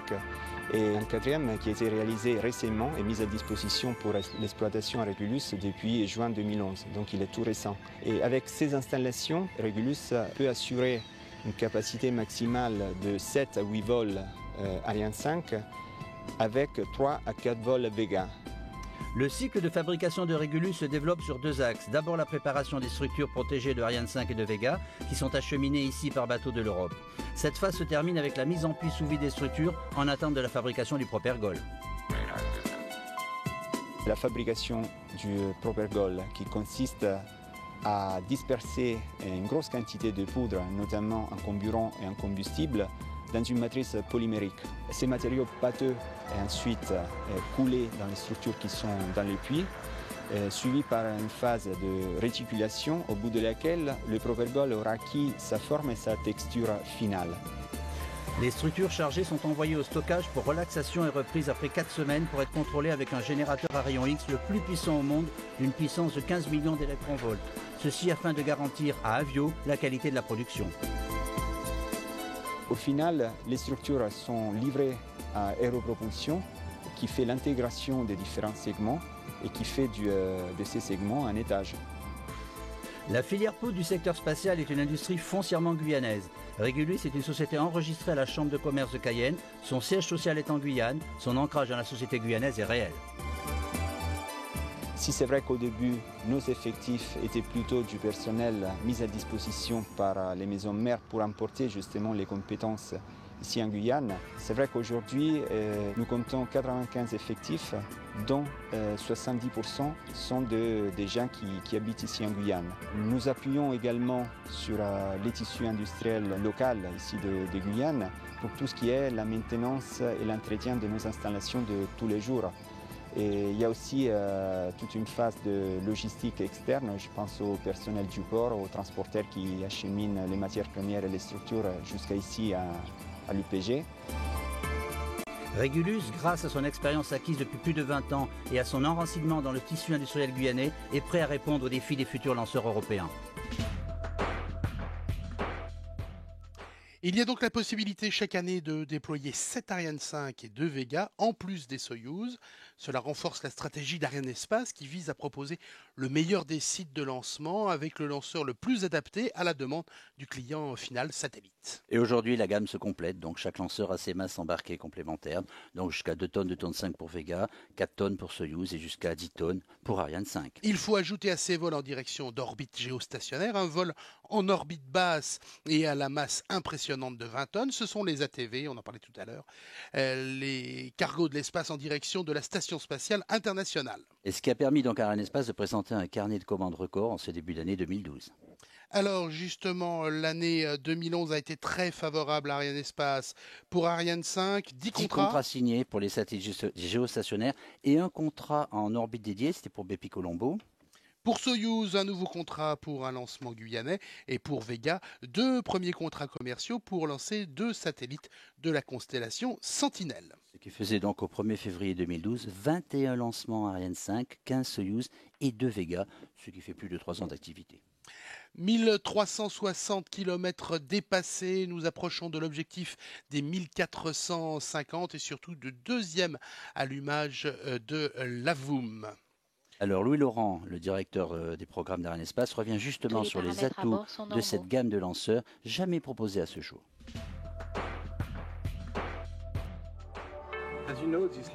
Comme vous le savez, ce lancement se fait sous responsabilité de l'Agence spatiale européenne qui a géré toutes les activités de développement du projet, comme pour tous les systèmes européens. Mais Arianespace a participé au programme dès le début. Nous avons mis au service du projet notre expérience dans l'exploitation des systèmes de lancement, expérience qui remonte à plus de 30 ans maintenant. Nous avons largement participé aux opérations pendant la dernière phase de la campagne. Aujourd'hui, par exemple, dans le sol de contrôle, des spécialistes d'Arianespace suivent la chronologie et déroulent les mêmes activités que pour un lancement Ariane 5. Par ailleurs, notons que les systèmes sol utilisés aujourd'hui servent aussi en partie pour Ariane 5, en partie pour Soyouz. Tout le monde y est gagnant, l'ESA et Arianespace. Nous apportons à l'ESA l'expérience de nos équipes, de notre infrastructure. En retour, nous apprenons à exploiter le système et préparons l'avenir. Après l'analyse des données de la chronologie et du vol, l'ESA va prononcer la qualification du système dont la responsabilité sera transférée à Arianespace. À partir de ce moment, c'est nous qui prendrons en charge les activités d'exploitation, comme c'est le cas aujourd'hui pour Ariane 5 et depuis peu pour Soyouz. Commercialisation des services de lancement, approvisionnement des lanceurs, intégration et opération de la mission. La date du premier lancement est prévue dans un an environ, en fonction de ce vol. Vega va servir une niche très spécifique dans un marché en pleine croissance. Les satellites d'observation de la Terre, les petites missions scientifiques. Si nos prévisions sont bonnes, on peut s'attendre à 2 à 4 missions par an. C'est une cadence que notre système opérationnel peut assurer sans aucun problème. Ce vol de qualification a été programmé de jour, on s'en doute pas par coquetterie du lanceur, mais bien parce qu'il est aussi important d'observer le comportement de Vega dans les premières minutes de son élévation. Pour un décollage à 7 heures, heure de Kourou, il a fallu des équipes à pied d'œuvre dès la nuit dernière. C'est ça, donc rappelons ce qui s'est passé depuis la nuit dernière, donc de minuit à peu près. La chronologie a repris pour la mise sous tension des équipements électriques du lanceur. Une première vérification du système électrique a été faite à 1h30 ce matin. Et à 3h10, le système de sécurité anti-envol du P-80 a été désactivé. Et 1 heure après, ont débuté les opérations de retrait portique mobile. Cette opération a duré à peu près 45 minutes. Le lanceur ainsi dégagé, les tests de communication avec la montagne des Pères, ici à Kourou, ont été réalisés. Et 30 minutes avant H0, tous les systèmes du lanceur ont été déclarés prêts pour le vol. Et vous étiez présent avec nous donc quand le vert météo définitif a été donné à moins 10 minutes, ce qui a donné le top d'entrée en séquence synchronisée à moins 4 minutes et un beau décollage à 7 heures. Tous les moyens de la base de lancement ont été déclarés prêts pour le suivi du vol ici à Kourou, mais aussi dans toutes les stations aval sous la trajectoire. Et ça n'a pas été une mince affaire quand on pense notamment à Svalbard, donc au nord, sur une île au nord de la Suède, très fortement bloquée par la neige et les glaces en cette période hivernale sur l'Europe. 1417 km et cela continue à progresser. Alors, on va revivre les moments forts de cette campagne Vega en compagnie de Renato Lafranconi de l'ESA et d'André Sicard d'Arianespace. 7 novembre 2011, le premier étage de Vega, le P-80, a été transféré du bâtiment d'intégration des propulseurs vers la zone de lancement. Il a rejoint la table de lancement et son portique mobile. L'interétage 1-2 a été intégré, suivi des étages Zefiro 23 et 9, et enfin le 4e étage, Avoum. Pour la première fois, l'ESA, l'Agence spatiale européenne, est directement responsable de cette phase. Nous sommes à la fin d'un long processus qui est démarré il y a longtemps, et cette campagne est le point de convergence de toute une série d'activités de développement. C'est donc un moment tout à fait capital, puisque nous allons livrer aux futurs opérateurs un système de lancement pleinement qualifié. Et quand je dis système de lancement, ce n'est pas seulement du lanceur qu'il s'agit, comme on le croit trop souvent. Ce que nous développons, c'est vraiment un système qui couvre aussi la totalité du segment sol, avec toutes les installations où se font l'intégration et les essais du lanceur avant le décollage. Les équipes avaient en tête la réussite de ce vol de qualification qui donnera le feu vert pour les 5 prochaines missions de Vega dans le cadre du programme VERTA. L'organisation d'une campagne Vega est assez proche de celle d'une campagne Ariane 5, c'est-à-dire on va retrouver les différentes entités, entités autorité technique, entités qualité et entités opérationnelles. Et bien sûr pour cette première campagne avec une forte implication de l'équipe de l'Agence spatiale européenne au niveau de tous les aspects qualification pour cette première campagne. Ceci nous permet de préparer notre positionnement futur car dès la prochaine campagne Vega, dans le cadre de la phase VERTA, nous aurons en charge l'ensemble des activités opérationnelles et ainsi que la responsabilité autorité technique dès que nous aurons réceptionné le lanceur avec notre fournisseur ELV et ainsi nous serons responsables des activités de plan d'opération combiné avec le satellite. Toutes les informations de ce vol inaugural permettront d'améliorer le programme Vega et lui assurer une longue vie commerciale.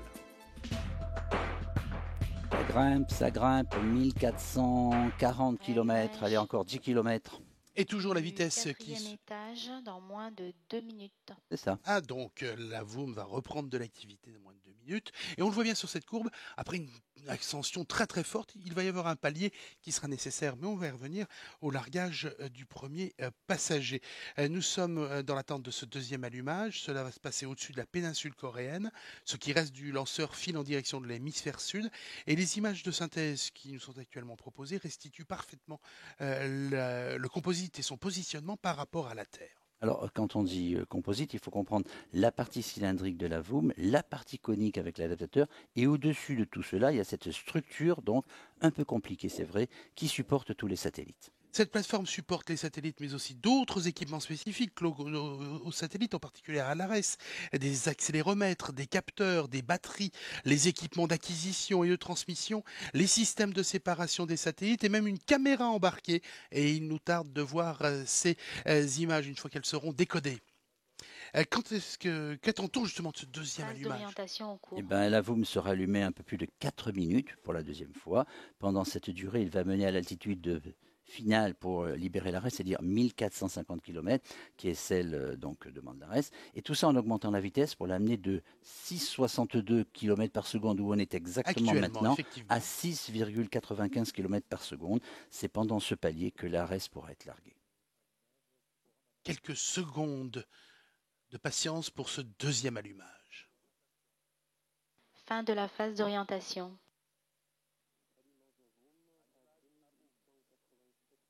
Deuxième allumage du 4e étage. Voilà, deuxième allumage à VOOM effectif. L'ARES, on l'a dit, est le principal passager de ce vol. Il est développé par l'Agence spatiale italienne et il est construit par CGS. Alors, ce devait être l'unique passager de ce vol de qualification, mais l'ESA a tenu à permettre à d'autres entités de placer des charges sous la coiffe. Donc, ça a beaucoup intéressé les universités européennes. Donc, ce sont des passagers auxiliaires qui ont considérablement compris donc l'importance de la mission, mais aussi sa complexité. Donc, il faut ajouter aux missions propres de chacun des passagers une autre fonction, je le disais, et elle n'est pas des moindres dans ce vol de qualification, celle de découvrir en détail l'environnement sous la coiffe avant le décollage, au moment du décollage, toute la partie du vol jusqu'au largage de cette structure de protection. Il faut enregistrer les bruits, les vibrations. Il faut que les passagers soient vraiment à leur aise sous cette coiffe et qu'il n'y ait pas de mauvaises surprises. Nous faisons justement connaissance avec l'ARES à quelques minutes de son largage.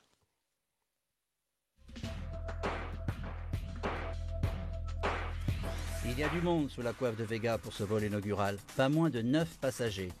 Le principal est l'expérience LARES développée par l'Agence spatiale italienne. L'ARES va étudier l'effet land steering, autrement dit la déformation causée par la rotation de la Terre sur les corps dans l'espace. Cette incidence porte le nom de ses découvreurs autrichiens en 1918, Joseph Lenz et Hans Stiering. Cette idée avait également germé dès 1915 dans l'esprit d'Albert Einstein. La Terre, en tournant, déforme les objets qu'elle entraîne. Cela induit une dérive des orbites basses des satellites au plus près du globe. Et ne vous y trompez pas, malgré son drôle d'aspect très boule à facettes de boîte de nuit, l'ARES est en fait une expérience scientifique des plus pointues. Ce satellite est une sphère recouverte de petits miroirs qui le font ressembler à une boule disco. Ces miroirs réfléchissants vont renvoyer vers la Terre un faisceau laser envoyé depuis une station sol. La distance entre la Terre et le satellite pourra ainsi être mesurée avec une très grande précision, ce qui nous permettra de mesurer l'effet land steering. L'ARES a une autre mission, rendre compte de ce qui se passe dans la coiffe pendant tout le vol de qualification.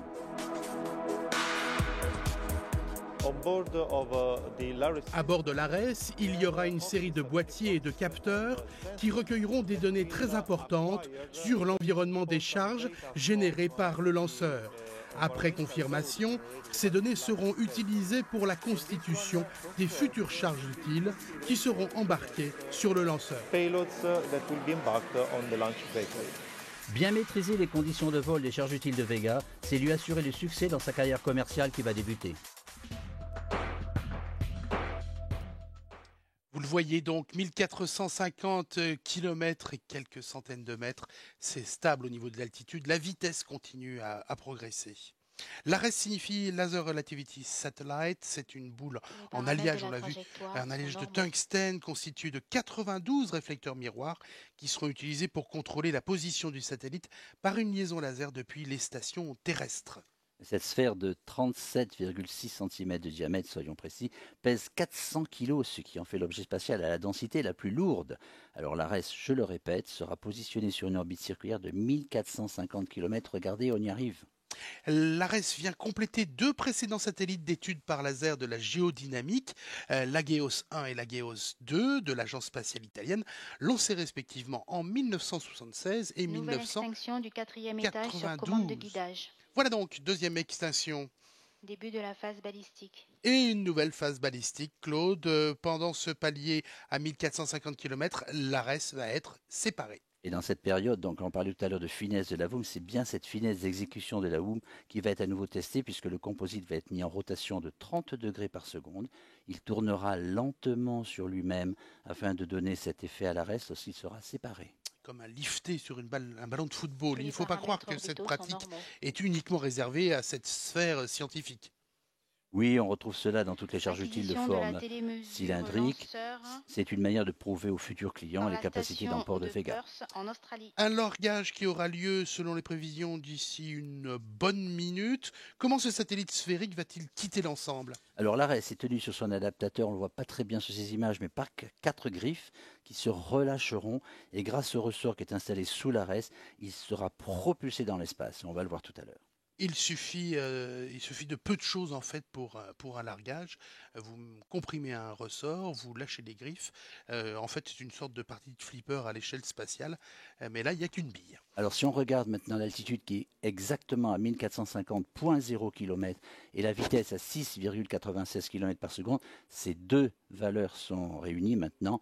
Et on va pouvoir lâcher l'ARES dans quelques secondes. Phase d'orientation au profit de la charge utile principale, l'ARES en cours. Voilà, donc la DDO confirme qu'on est en train d'orienter pour libérer l'ARES.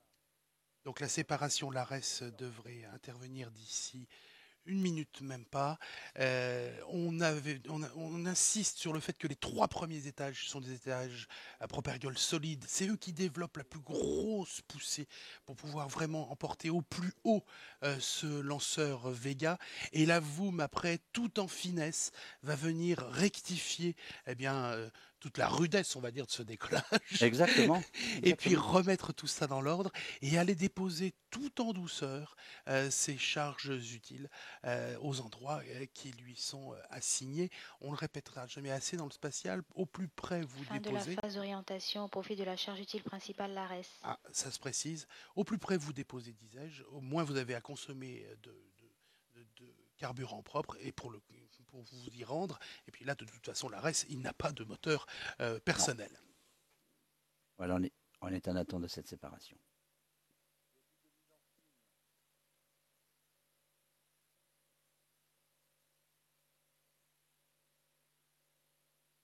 Nouveau pic de tension ici en salle. Séparation de la charge utile principale, l'ARES. Quelle bonne nouvelle. Très bonne nouvelle. Oh, pour moi, ce vol est parfait parce que la séparation du satellite principal s'est bien déroulée et Vega a déjà rempli sa mission principale qui lui est assignée. On peut déjà dire que c'est une réussite et le public ne se trompe pas parce qu'il applaudit, il n'attend même pas la séparation des petits copains. Rappelons que la qualification de ce vol portait sur le véhicule en lui-même, l'infrastructure de lancement aussi. Oui, ainsi que sur les procédures opérationnelles de la campagne de lancement, allant jusqu'à la séparation de l'ARES. Et comme le veut la tradition, tu le disais, il y a eu des applaudissements, mais quand même léger. En retenue, puisqu'on oui. sait qu'il y a d'autres libérations qui doivent intervenir d'ici un quart d'heure. Alors, quel est le programme du composite maintenant ? Alors après une courte phase d'attente après séparation, donc le roulis du composite qu'on voit là va être arrêté. Il va y avoir une nouvelle phase d'orientation, une poussée de 8 secondes en utilisant cette fois l'étuyère du RAX, le système de contrôle d'attitude de roulis, puis une dernière orientation avant le 3e allumage de la VOOM. Je rappelle que le RAX avait embarqué 38 kg d'hydrazine pour ce faire. Bientôt 1 heure de vol pour Vega. Les derniers passagers se préparent. Parmi eux, Almasat 1. Son frère Almasat 2 est d'ores et déjà associé au prochain vol de Vega. Alors Almasat, c'est un micro-satellite de démonstration technologique. Il pèse 12,5 kg. Il a été imaginé et construit par l'Université de Bologne, dont on voit les représentants à l'écran. C'est un cube de 30 cm d'arête. L'objectif est de valider la pression d'un satellite stabilisé 3 axes. Alors si je comprends bien, on assigne à un satellite 3 axes pour sa position de mise en orbite, et dans cette position qu'il sera le plus efficace pour sa mission à venir, d'où l'intérêt de certifier cette capacité du lanceur à bien déposer comme il faut. Son avenir commercial tout de même en dépend. Oui, bien sûr. Alors, on peut peut-être donner une petite précision supplémentaire. C'est qu'Almasat n'est pas équipé de système de propulsion propre. Donc, c'est pour cela que ce satellite rentrera dans l'atmosphère après 25 ans. Et ça, c'est imposé. Tout corps doit rentrer dans l'atmosphère après 25 ans. Sa mission aura été achevée bien avant. Alors, on va suivre maintenant une présentation justement de ce satellite Almasat 1.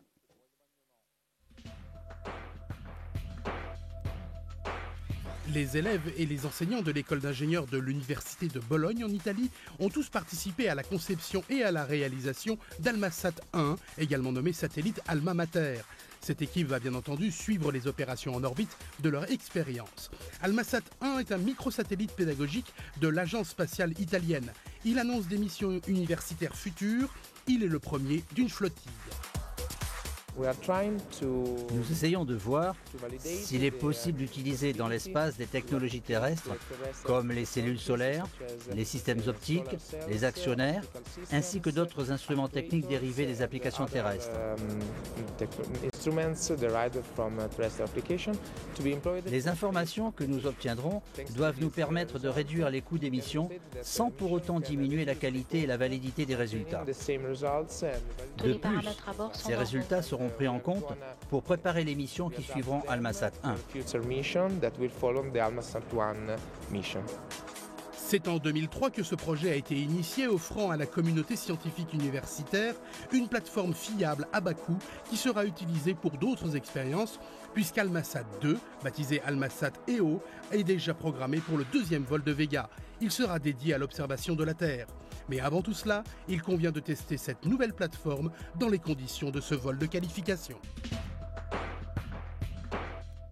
Allez, on va continuer de parler de ces passagers qui vont bientôt être séparés. Donc, on appelle des nano ou des picosatellites. Alors, ils ont tous un point commun, parce qu'ils ont tous été développés par des universités européennes. Ces 7 CubeSat, c'est leur nom, sont intégrés dans une structure baptisée PEPOD, conçue par l'Université Polytechnique de Californie. PEPOD 1 et 2 contiennent 3 CubeSat chacun, le PEPOD 3 donc n'en contient qu'un. Alors, le PEPOD 1 renferme le satellite Xatcobeo de l'Université de Vigo en Espagne qui testera des liaisons radio. Ensuite, il y a Istar de l'Université Polytechnique de Turin en Italie qui lui testera des systèmes de contrôle et d'attitude en 3 axes. Et Goliath de l'Université de Bucarest en Roumanie. Il est équipé d'une caméra numérique et il a pour mission de préparer une collecte d'images de la surface de la Terre. Très très important, c'est le premier satellite de l'histoire romaine. Dans Pépode 2, nous retrouverons Massat 1 de l'Université technologique de Budapest en Hongrie. Il doit faire la démonstration d'un émetteur-récepteur embarqué pour le traitement des données informatiques. Là aussi, premier satellite pour la Hongrie. PWSat de l'Université de Varsovie en Pologne. Il testera une voile solaire comme accélérateur de sa mise en orbite. Là encore, il s'agit d'une première pour la Pologne. Et puis notre chouchou, Claude, puisque français, Robusta de l'Université de Montpellier qui va tester les effets des rayonnements sur les composants électroniques comme les transistors. Et enfin, l'unique passager de Pépode 3, c'est Unicubesat de l'Université de la Sapienza de Rome. Forza Italia. C'est ça, il doit déployer 2 mâts, chacun comportant à son extrémité un panneau solaire pour générer de l'électricité. Alors justement, comment les Pépodes vont libérer ces passagers ? Eh ben, ils vont s'ouvrir par le haut, ils vont libérer les satellites les uns après les autres, un peu comme une course de petits pois, quoi. Très bien. Et justement, on va faire plus ample connaissance à présent avec ces passagers universitaires qui ont une chance folle. Ça a été des projets échevelés pour ces universités. Les CubeSats sont 7, développés par des universités d'Espagne, de France, d'Italie, de Roumanie, de Hongrie et de Pologne. Des projets menés à bien par les élèves eux-mêmes, les universités ayant tout de même le choix des objectifs de leur mission. Ces projets offrent aux étudiants une expérience concrète, pas seulement académique, de conception et d'intégration de ces satellites. Ces petits satellites cubiques de 10 cm de côté et de masse 1 kg peuvent être fabriqués avec très peu de moyens. C'est pour cela qu'ils sont très appréciés par la communauté universitaire. Et ils sont devenus aujourd'hui un outil majeur de formation. Satellite de petite taille, mais challenge important, et surtout les étudiants ont imaginé le CubeSat en tant que complément de leurs études d'ingénieur. Ils ont défini la mission, conçu et planifié la fabrication. Ils ont accompagné leur charge utile jusqu'au lancement. Mais la partie importante du travail a été entièrement confiée aux étudiants. Certains d'entre eux, certaines de leurs équipes universitaires sont très fiers car ils sont les premiers dans leur pays à avoir conçu et réalisé un satellite qui va voler. C'est le cas de PWSat pour la Pologne, MASat pour la Hongrie, Goliath pour la Roumanie. Tous ces pays vont lancer ainsi leur premier satellite avec le vol inaugural de Vega. L'un des objectifs de ce vol de qualification est de comprendre les conditions de vol des satellites sous la coiffe de Vega. Cette première mission est une mission de première importance. Elle porte la promesse d'amélioration pour les vols suivants. Ces premières charges utiles ont toutes des objectifs différents, mais elles ont un point commun, être réellement testées en orbite. Les paramètres à bord sont normaux. Tous les paramètres à bord sont normaux. 7 universités se sont donc jointes au projet. Elles auraient pu être 9 au total. Il faut bien comprendre que les étudiants et leurs enseignants ne sont pas là que pour la photo, comme on dit. Ils avaient le choix de la mission, l'organisation de la conception et de la réalisation. Et il suffisait de respecter un timing imposé, bien entendu, et les dimensions de leur picosatellite. On le rappelle, 10 cm de côté pour un cube et une masse maximale de 1 kg. Un vrai défi pour des étudiants que l'on retrouvera, Claude, certainement dans une carrière spatiale dans les années à venir. Alors ces projets de CubeSat a mobilisé une trentaine de projets au total, tous issus d'universités de toute l'Europe, et on en a retenu donc 7. Et Robusta a été l'unique dossier français, il a passé toutes les sélections. Alors Robusta, un véritable projet d'enseignement. Il reste moins de 5 minutes avant le réallumage à Voom. Il y aura un prochain allumage à Voom, vous l'avez entendu. Je le disais, 150 étudiants de tous les niveaux y ont participé à ce projet Robusta. On a dit que les expériences visaient à mesurer les effets des rayonnements cosmiques sur les composants électroniques embarqués. L'état de leur dégradation sera effectivement observé pendant 3 années, les 3 années du vol de Robusta. Et Robusta sera suivi au sol depuis une station installée à Montpellier, donc il va récupérer les données. Donc à ce moment, ces données réelles sont comparées à celles calculées avant le vol par les équipes universitaires. Et cette comparaison va permettre de valider ou non cette méthode de test. Justement, saluons l'initiative et l'acharnement surtout du coordinateur du projet, Laurent Dussault, qui est professeur à l'université de Montpellier 2. Et moi, je lance un amical salut à Stéphanie Pérez. C'est une étudiante très motivée. Elle est dingue de spatial, qui a consacré ses études à ce projet. Et un coup de chapeau au parrain de cette équipe Robusta, qui est Michel Courtois, qui œuvre aujourd'hui en cellule de vol. Justement, Michel Courtois, qui est juste là en dessous de nous, dans cette cellule en salle Jupiter. Eh bien, on va en savoir encore un peu plus justement sur les relations de l'ESA avec ses CubeSats, sur un sujet qui s'appelle l'éducation.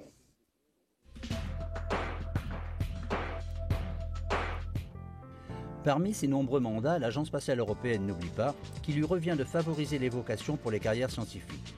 Cela passe par la promotion de projets d'étudiants comme Almasat et CubeSat. Ils offrent aux équipes universitaires une chance unique, une implication concrète. Ces projets constituent une véritable passerelle entre l'université et le monde industriel. Les universités manifestent beaucoup d'intérêt pour nos projets car elles apprécient l'expérience acquise par les étudiants, l'expérience qui est un excellent complément de leurs études théoriques. Il s'agit bien de développer les satellites, ce qui donne aux futurs ingénieurs une expérience pratique qui vient compléter leur formation. Et ce n'est pas tout. En suivant les étudiants entrer dans l'industrie du spatial, nous avons vu tout le bien fondé qu'ils ont pu en tirer et répercuter à leur tour dans l'industrie. Ainsi, les CubeSats embarqués aujourd'hui pour cette première mission de Vega sont les projets les plus aboutis de l'ESA.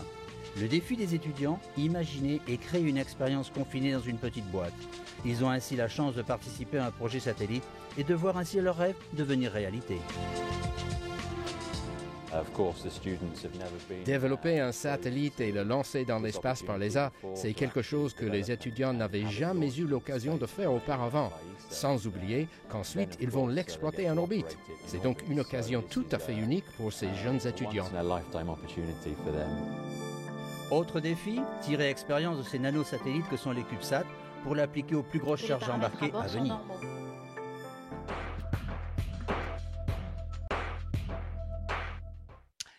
Eh oui, des sourires. Avant le réallumage du 4e étage. Des sourires, effectivement, dans 2 minutes à peu près, un réallumage. Claude, tu as bossé, tu as travaillé 10 ans sur ce projet. Quand c'est arrivé sur la table la première fois, comment tu as accueilli la chose? Bon, on va parler un peu de moi. D'abord, c'était bien parce que moi, j'avais travaillé sur Ariane 1, 2, 3, 4, très peu sur Ariane 5 à la vérité. Et puis, j'ai eu la chance d'aller travailler sur Soyouz via Starsem. Et aller travailler à Baïkonour, découvrir aussi le pas de tir de Baïkonour et des campagnes. La première campagne de Baïkonour pour Global Star, ça je l'ai faite. Et quand, effectivement, Louis Laurent m'a proposé de travailler sur Vega, 10 ans déjà, c'est vrai. C'était un nouveau challenge et on ne savait rien. Donc on a commencé par écrire le manuel d'utilisateur de Vega. Alors, il n'y avait pas grand-chose dedans, il n'y avait pas beaucoup d'aspects techniques, mais c'était un gros challenge. Et surtout, le gros challenge, c'était de connaître et de se familiariser avec toutes les équipes de ce projet de l'agence spatiale. C'est ça le plus grand défi. C'est ça le plus grand, d'aller à Frascati, de connaître tout le monde, de connaître Stéphano et toute l'équipe. Et puis surtout ELV aussi.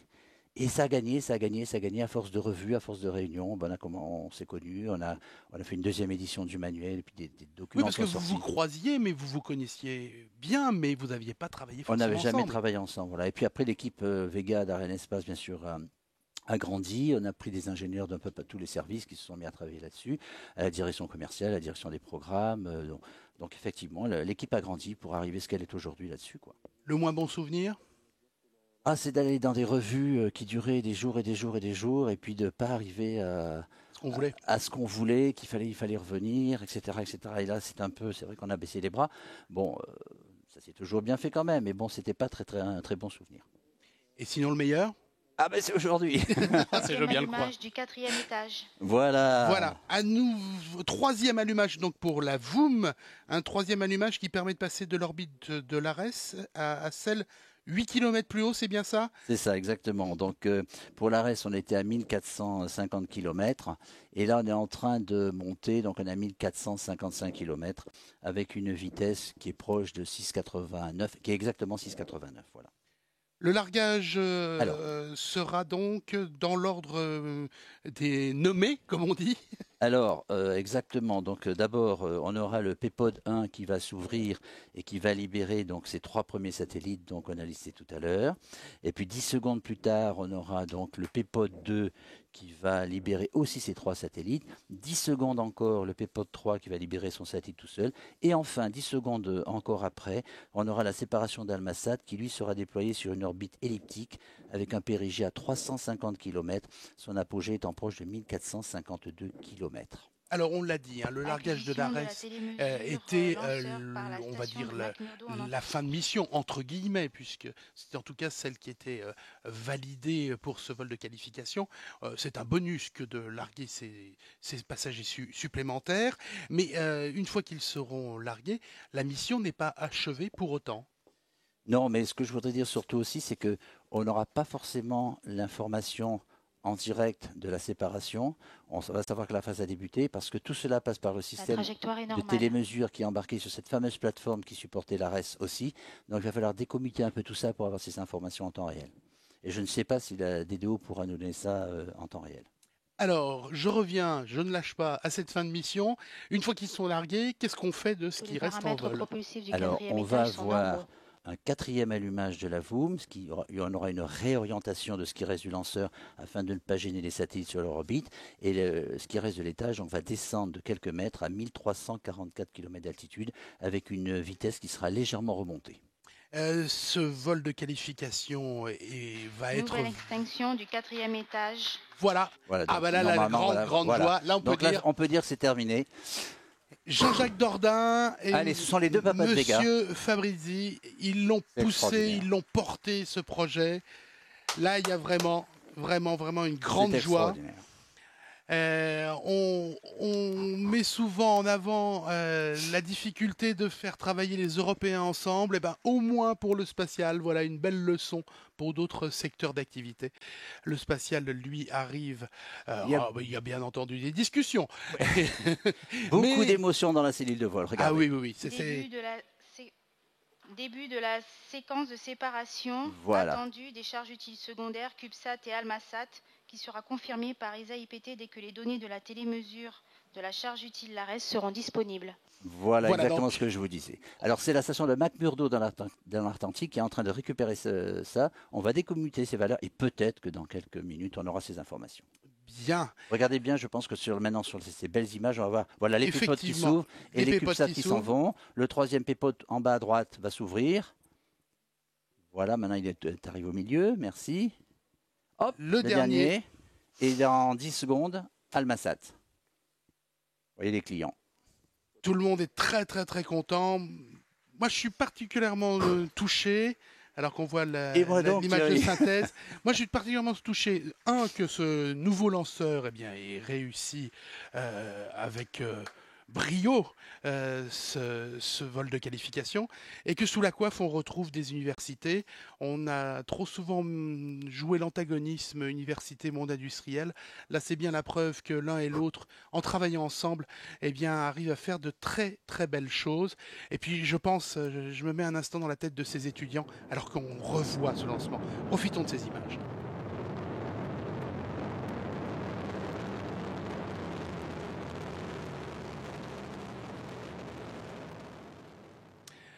Le décollage de Vega, c'était il y a un peu plus d'1 heure depuis cette zone de lancement de Kourou en Guyane française.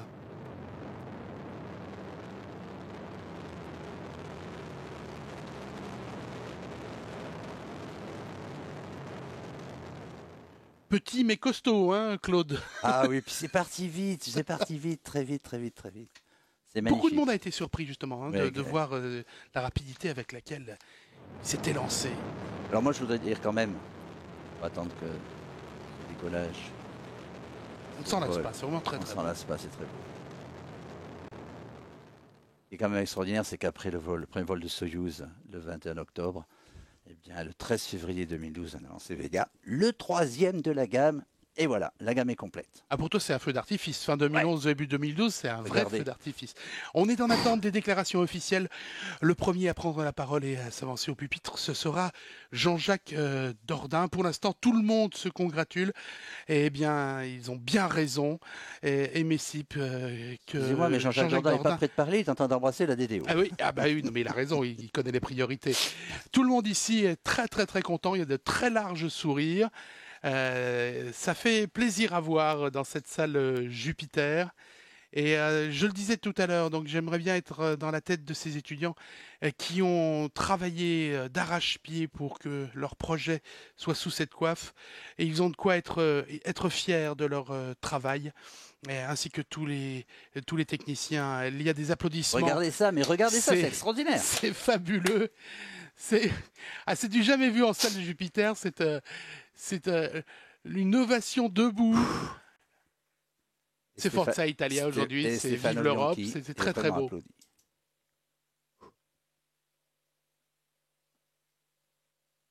Vous n'oublierez pas, 13 février 2012, premier vol de Vega. Exactement, 13 février 2012. Un beau cadeau pour la Saint-Valentin. Offrez-vous un Vega. Je vais me le permettre, et la Saint-Claude le 15. Bon, on va vous faire patienter encore un petit peu parce que je ne suis pas sûr que toutes ces personnalités soient prêtes à faire le discours. Ils sont encore en train de se congratuler dans la salle de contrôle, comme on le voit. Alors qu'on aperçoit notre ami Dominique Detain à l'image, Dominique de l'ESA. Dominique donc a préparé cette vidéo-transmission avec nous. Qui était très, très tendu. Un peu au four au moulin aussi, il était très sollicité, on s'en doute. Voilà, donc les personnalités sortent de la salle... Alors pour tout dire, parce qu'on n'a pas insisté là-dessus, mais on avait 3 heures pour lancer aujourd'hui. Oui, exactement. La fenêtre était large. Exactement. On n'a pas eu besoin d'aller au-delà du 7 heures, heure de décollage initial qui était fixé. Tout est parti comme il fallait. Regardez, on revoit. Je me répète, mais je suis stupéfait de la rapidité avec laquelle ce lanceur Vega quitte sa zone de lancement. Et du bruit qu'elle a fait en passant sur Jupiter, c'était autant qu'Ariane 5.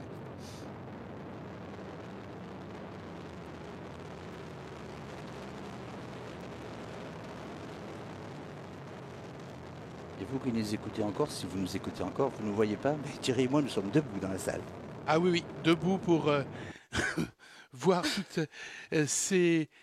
toutes ces personnes qui se congratulent, qui se serrent la main, qui se prennent dans les bras, il y a des grands sourires. Voilà, donc Jean-Jacques Dordain et Antonio Fabrizi arrivent. À ce frais un chemin, c'est un peu compliqué. Nous allons vous laisser avec eux pour les déclarations et nous aurons aussi dans la déclaration donc, du ministre italien. Et on se retrouve tout de suite après.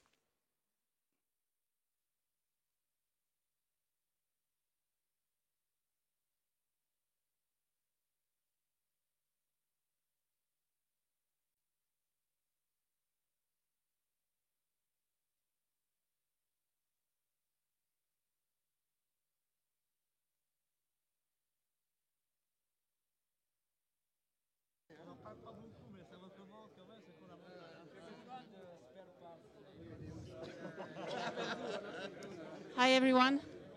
I hope everyone is pleased and relaxed, but we're going to have our official declarations now. Entendre les déclarations officielles après lancement. Je vais vous demander de laisser un petit peu de place ici pour qu'au moins la caméra puisse fonctionner.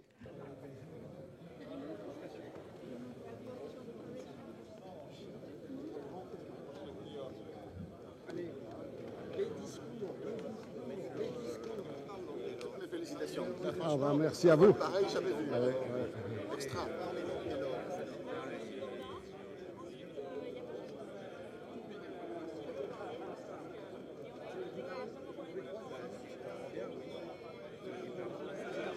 Oui, oui.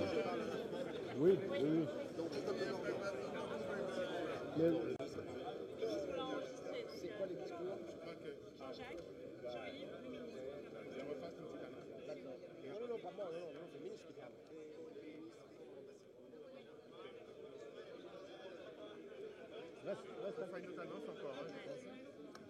Excuse me. Excuse me. I know you're all happy and relaxed, but it's not over. So if you could just take a seat for the final declaration, please. Pour entendre les déclarations finales. En italien franco, tu peux faire l'annonce en italien? Volevamo per cortesia chiedervi di prendere posto, ci sono le dichiarazioni finali. Please take your seats for the final declaration. Thank you.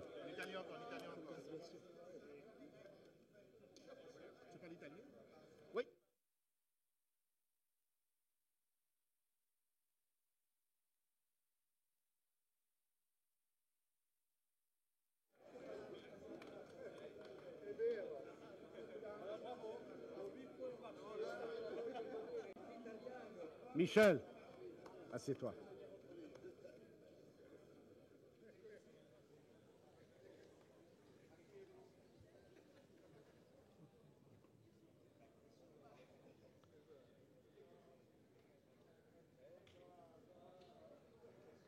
Bon, Michel.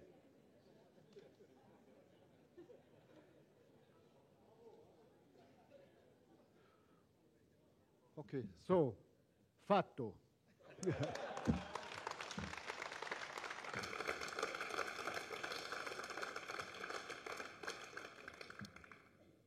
Persino meglio dei miei sogni. Même mieux que dans mes rêves.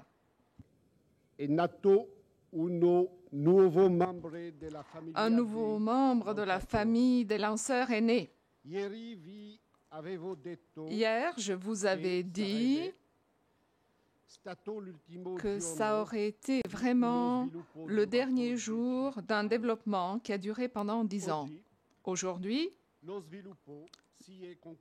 nous avons conclu avec une qualification en vol qui clairement montre que les proverbes italiens sont bien meilleurs de superstitions françaises et des miennes. Vendredi et mardi, il ne faut pas voyager selon le proverbe italien, ni on commence l'art le mardi et le vendredi.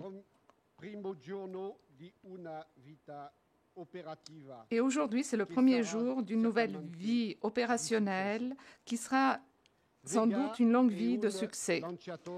Vega est un lanceur tout à fait nécessaire pour nous de l'ESA qui avons déjà réservé 6 lancements.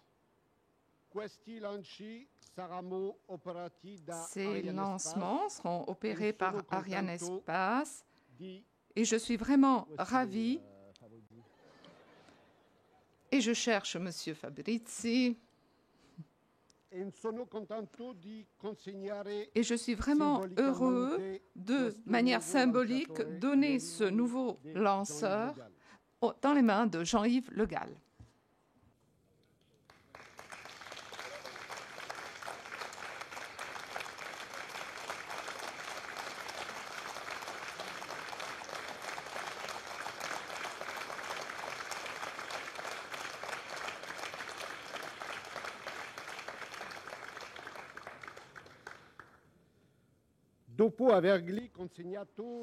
Après lui avoir donné les clés de la base de lancement Soyouz le 7 mai, aujourd'hui, je lui donne les clés de Vega.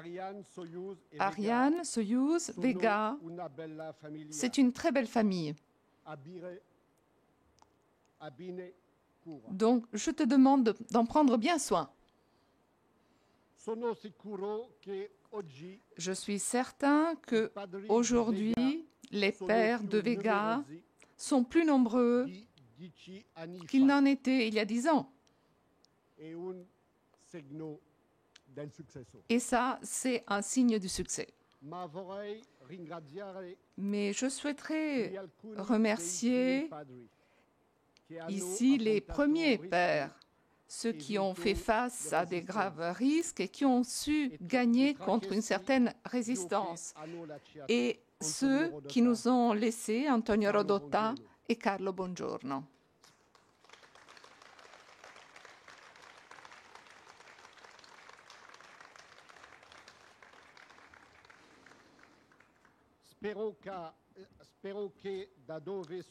J'espère que là où ils ont pu voir Vega et que Vega est passé leur dire bonjour.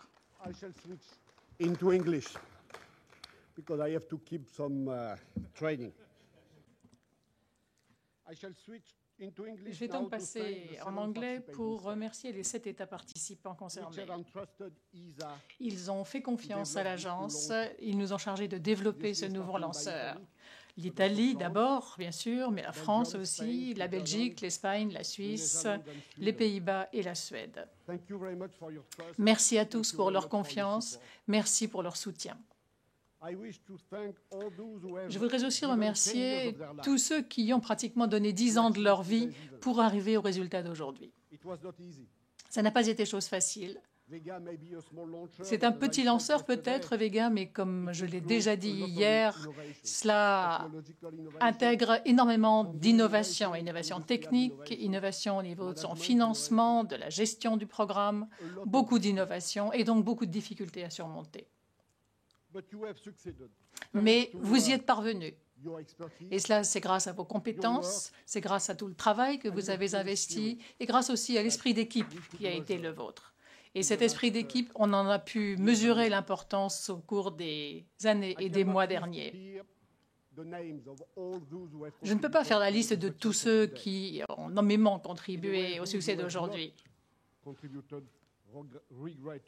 Tout ce que je peux dire, c'est que ceux qui n'y ont pas contribué le regrettent déjà. Ceux qui y ont contribué peuvent être fiers de ce qu'ils ont accompli.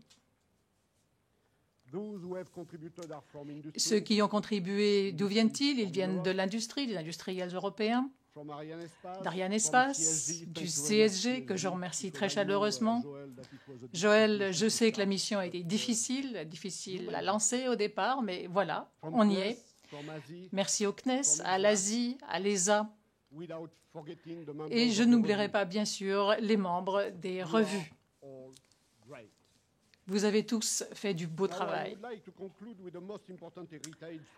Et je voudrais maintenant parler de l'héritage le plus important du développement de Vega, c'est-à-dire une nouvelle génération de compétences. Ce matin, je peux vous dire que ça m'a beaucoup frappé. Ce qui m'a frappé, c'est l'âge, la jeunesse de ceux qui travaillent sur Vega. Ils sont très jeunes, mais sont déjà très compétents. Et c'est grâce à leurs compétences que nous allons pouvoir bâtir notre avenir. Et je voudrais vous dire une petite histoire personnelle. Je m'adresse à ces jeunes ingénieurs. Vega, certainement, c'est le dernier lanceur pour lequel je participerai à sa qualification. Vega, c'est un lanceur à 3 étages à poudre. Et je voudrais vous dire à vous, les jeunes, que moi, j'ai commencé ma carrière ici même, à Kourou, il y a 40 ans de cela, avec Diamant B. Diamant B, qui était un triétage aussi. Donc, à vous tous, jeunes ingénieurs, je vous souhaite d'avoir dans votre vie au travail autant de plaisir et de récolter autant de fierté que ça a pu être le cas pour moi. E non ancora finita. Grazie mille.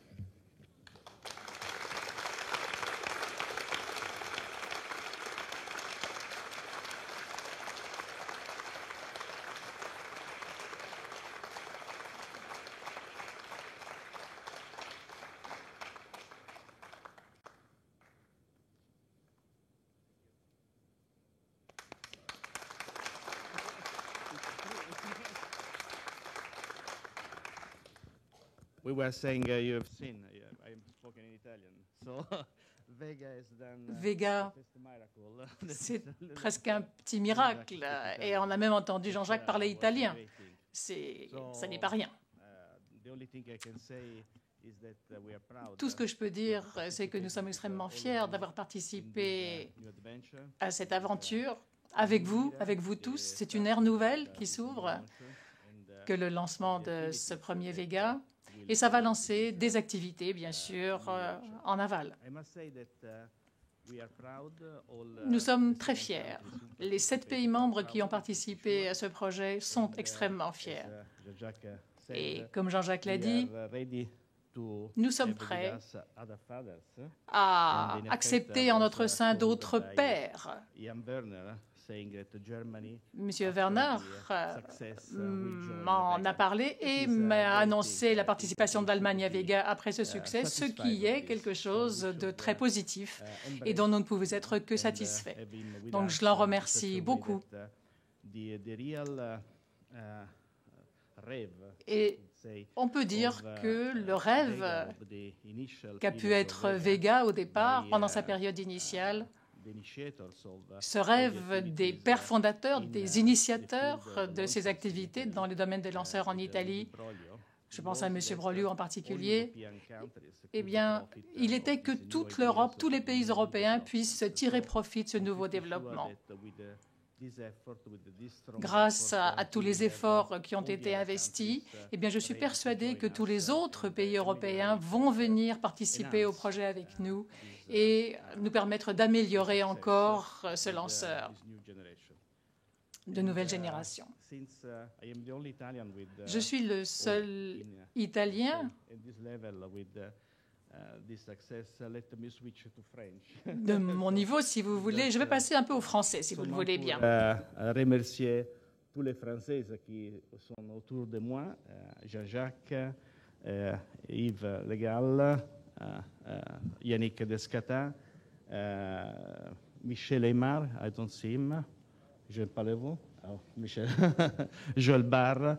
Il y a beaucoup de Français qui ont travaillé avec nous et je suis très content que cette fois l'alliance entre la France et l'Italie, ce n'est pas comme le football, et a produit un résultat qui est très important pour toute l'Europe. Merci beaucoup à tous.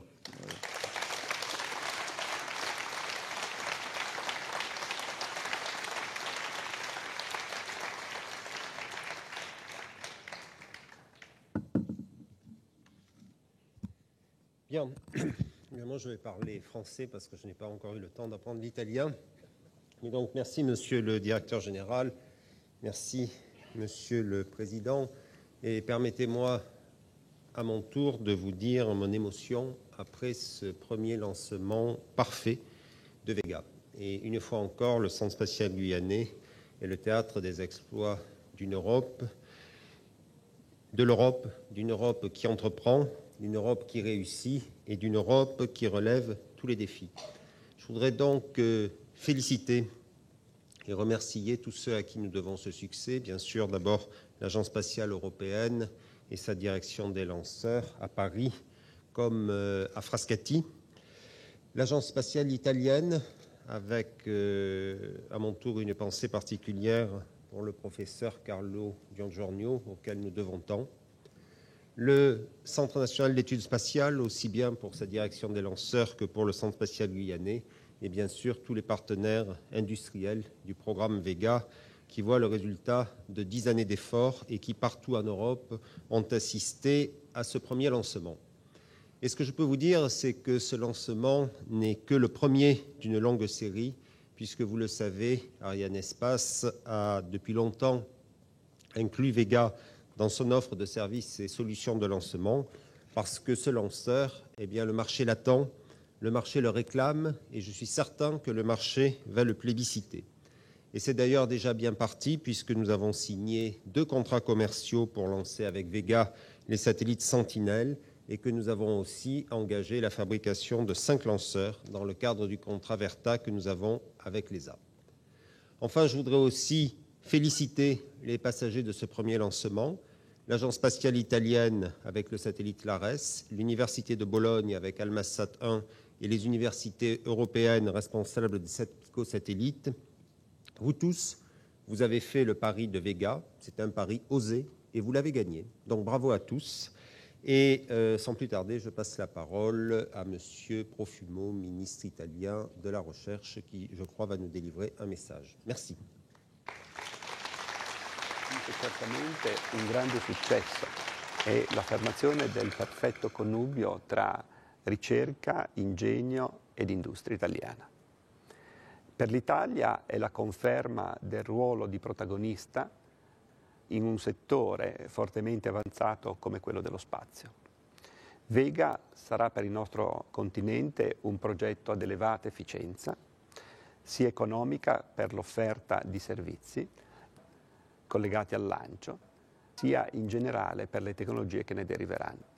E per l'Italia si potrà trasformare in un rilevante ritorno industriale, progettuale e anche occupazionale. Grazie a Vega in Italia si potrà creare un vero polo di eccellenza che farà da traino alle tecnologie di frontiera. Guardiamo quindi con grande fierezza al lancio di Vega. Vorrei infine ringraziare il sistema della ricerca italiana e di tutte le aziende del settore dello spazio del nostro Paese per il loro contributo e per il raggiungimento di questo straordinario risultato. Extraordinaire.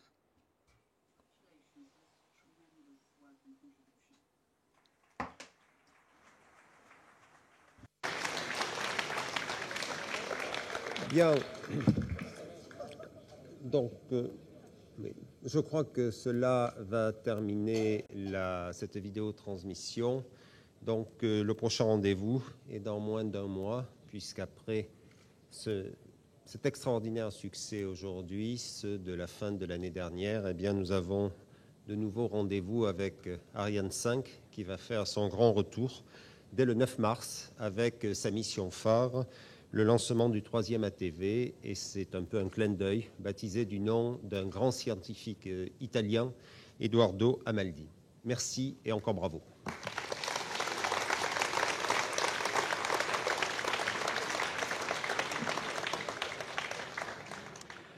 Voilà donc, alors que nous revoyons ce lancement, ce décollage de Vega en ce 12 février, en ce 13 février 2012, pardon, je l'avais à l'envers.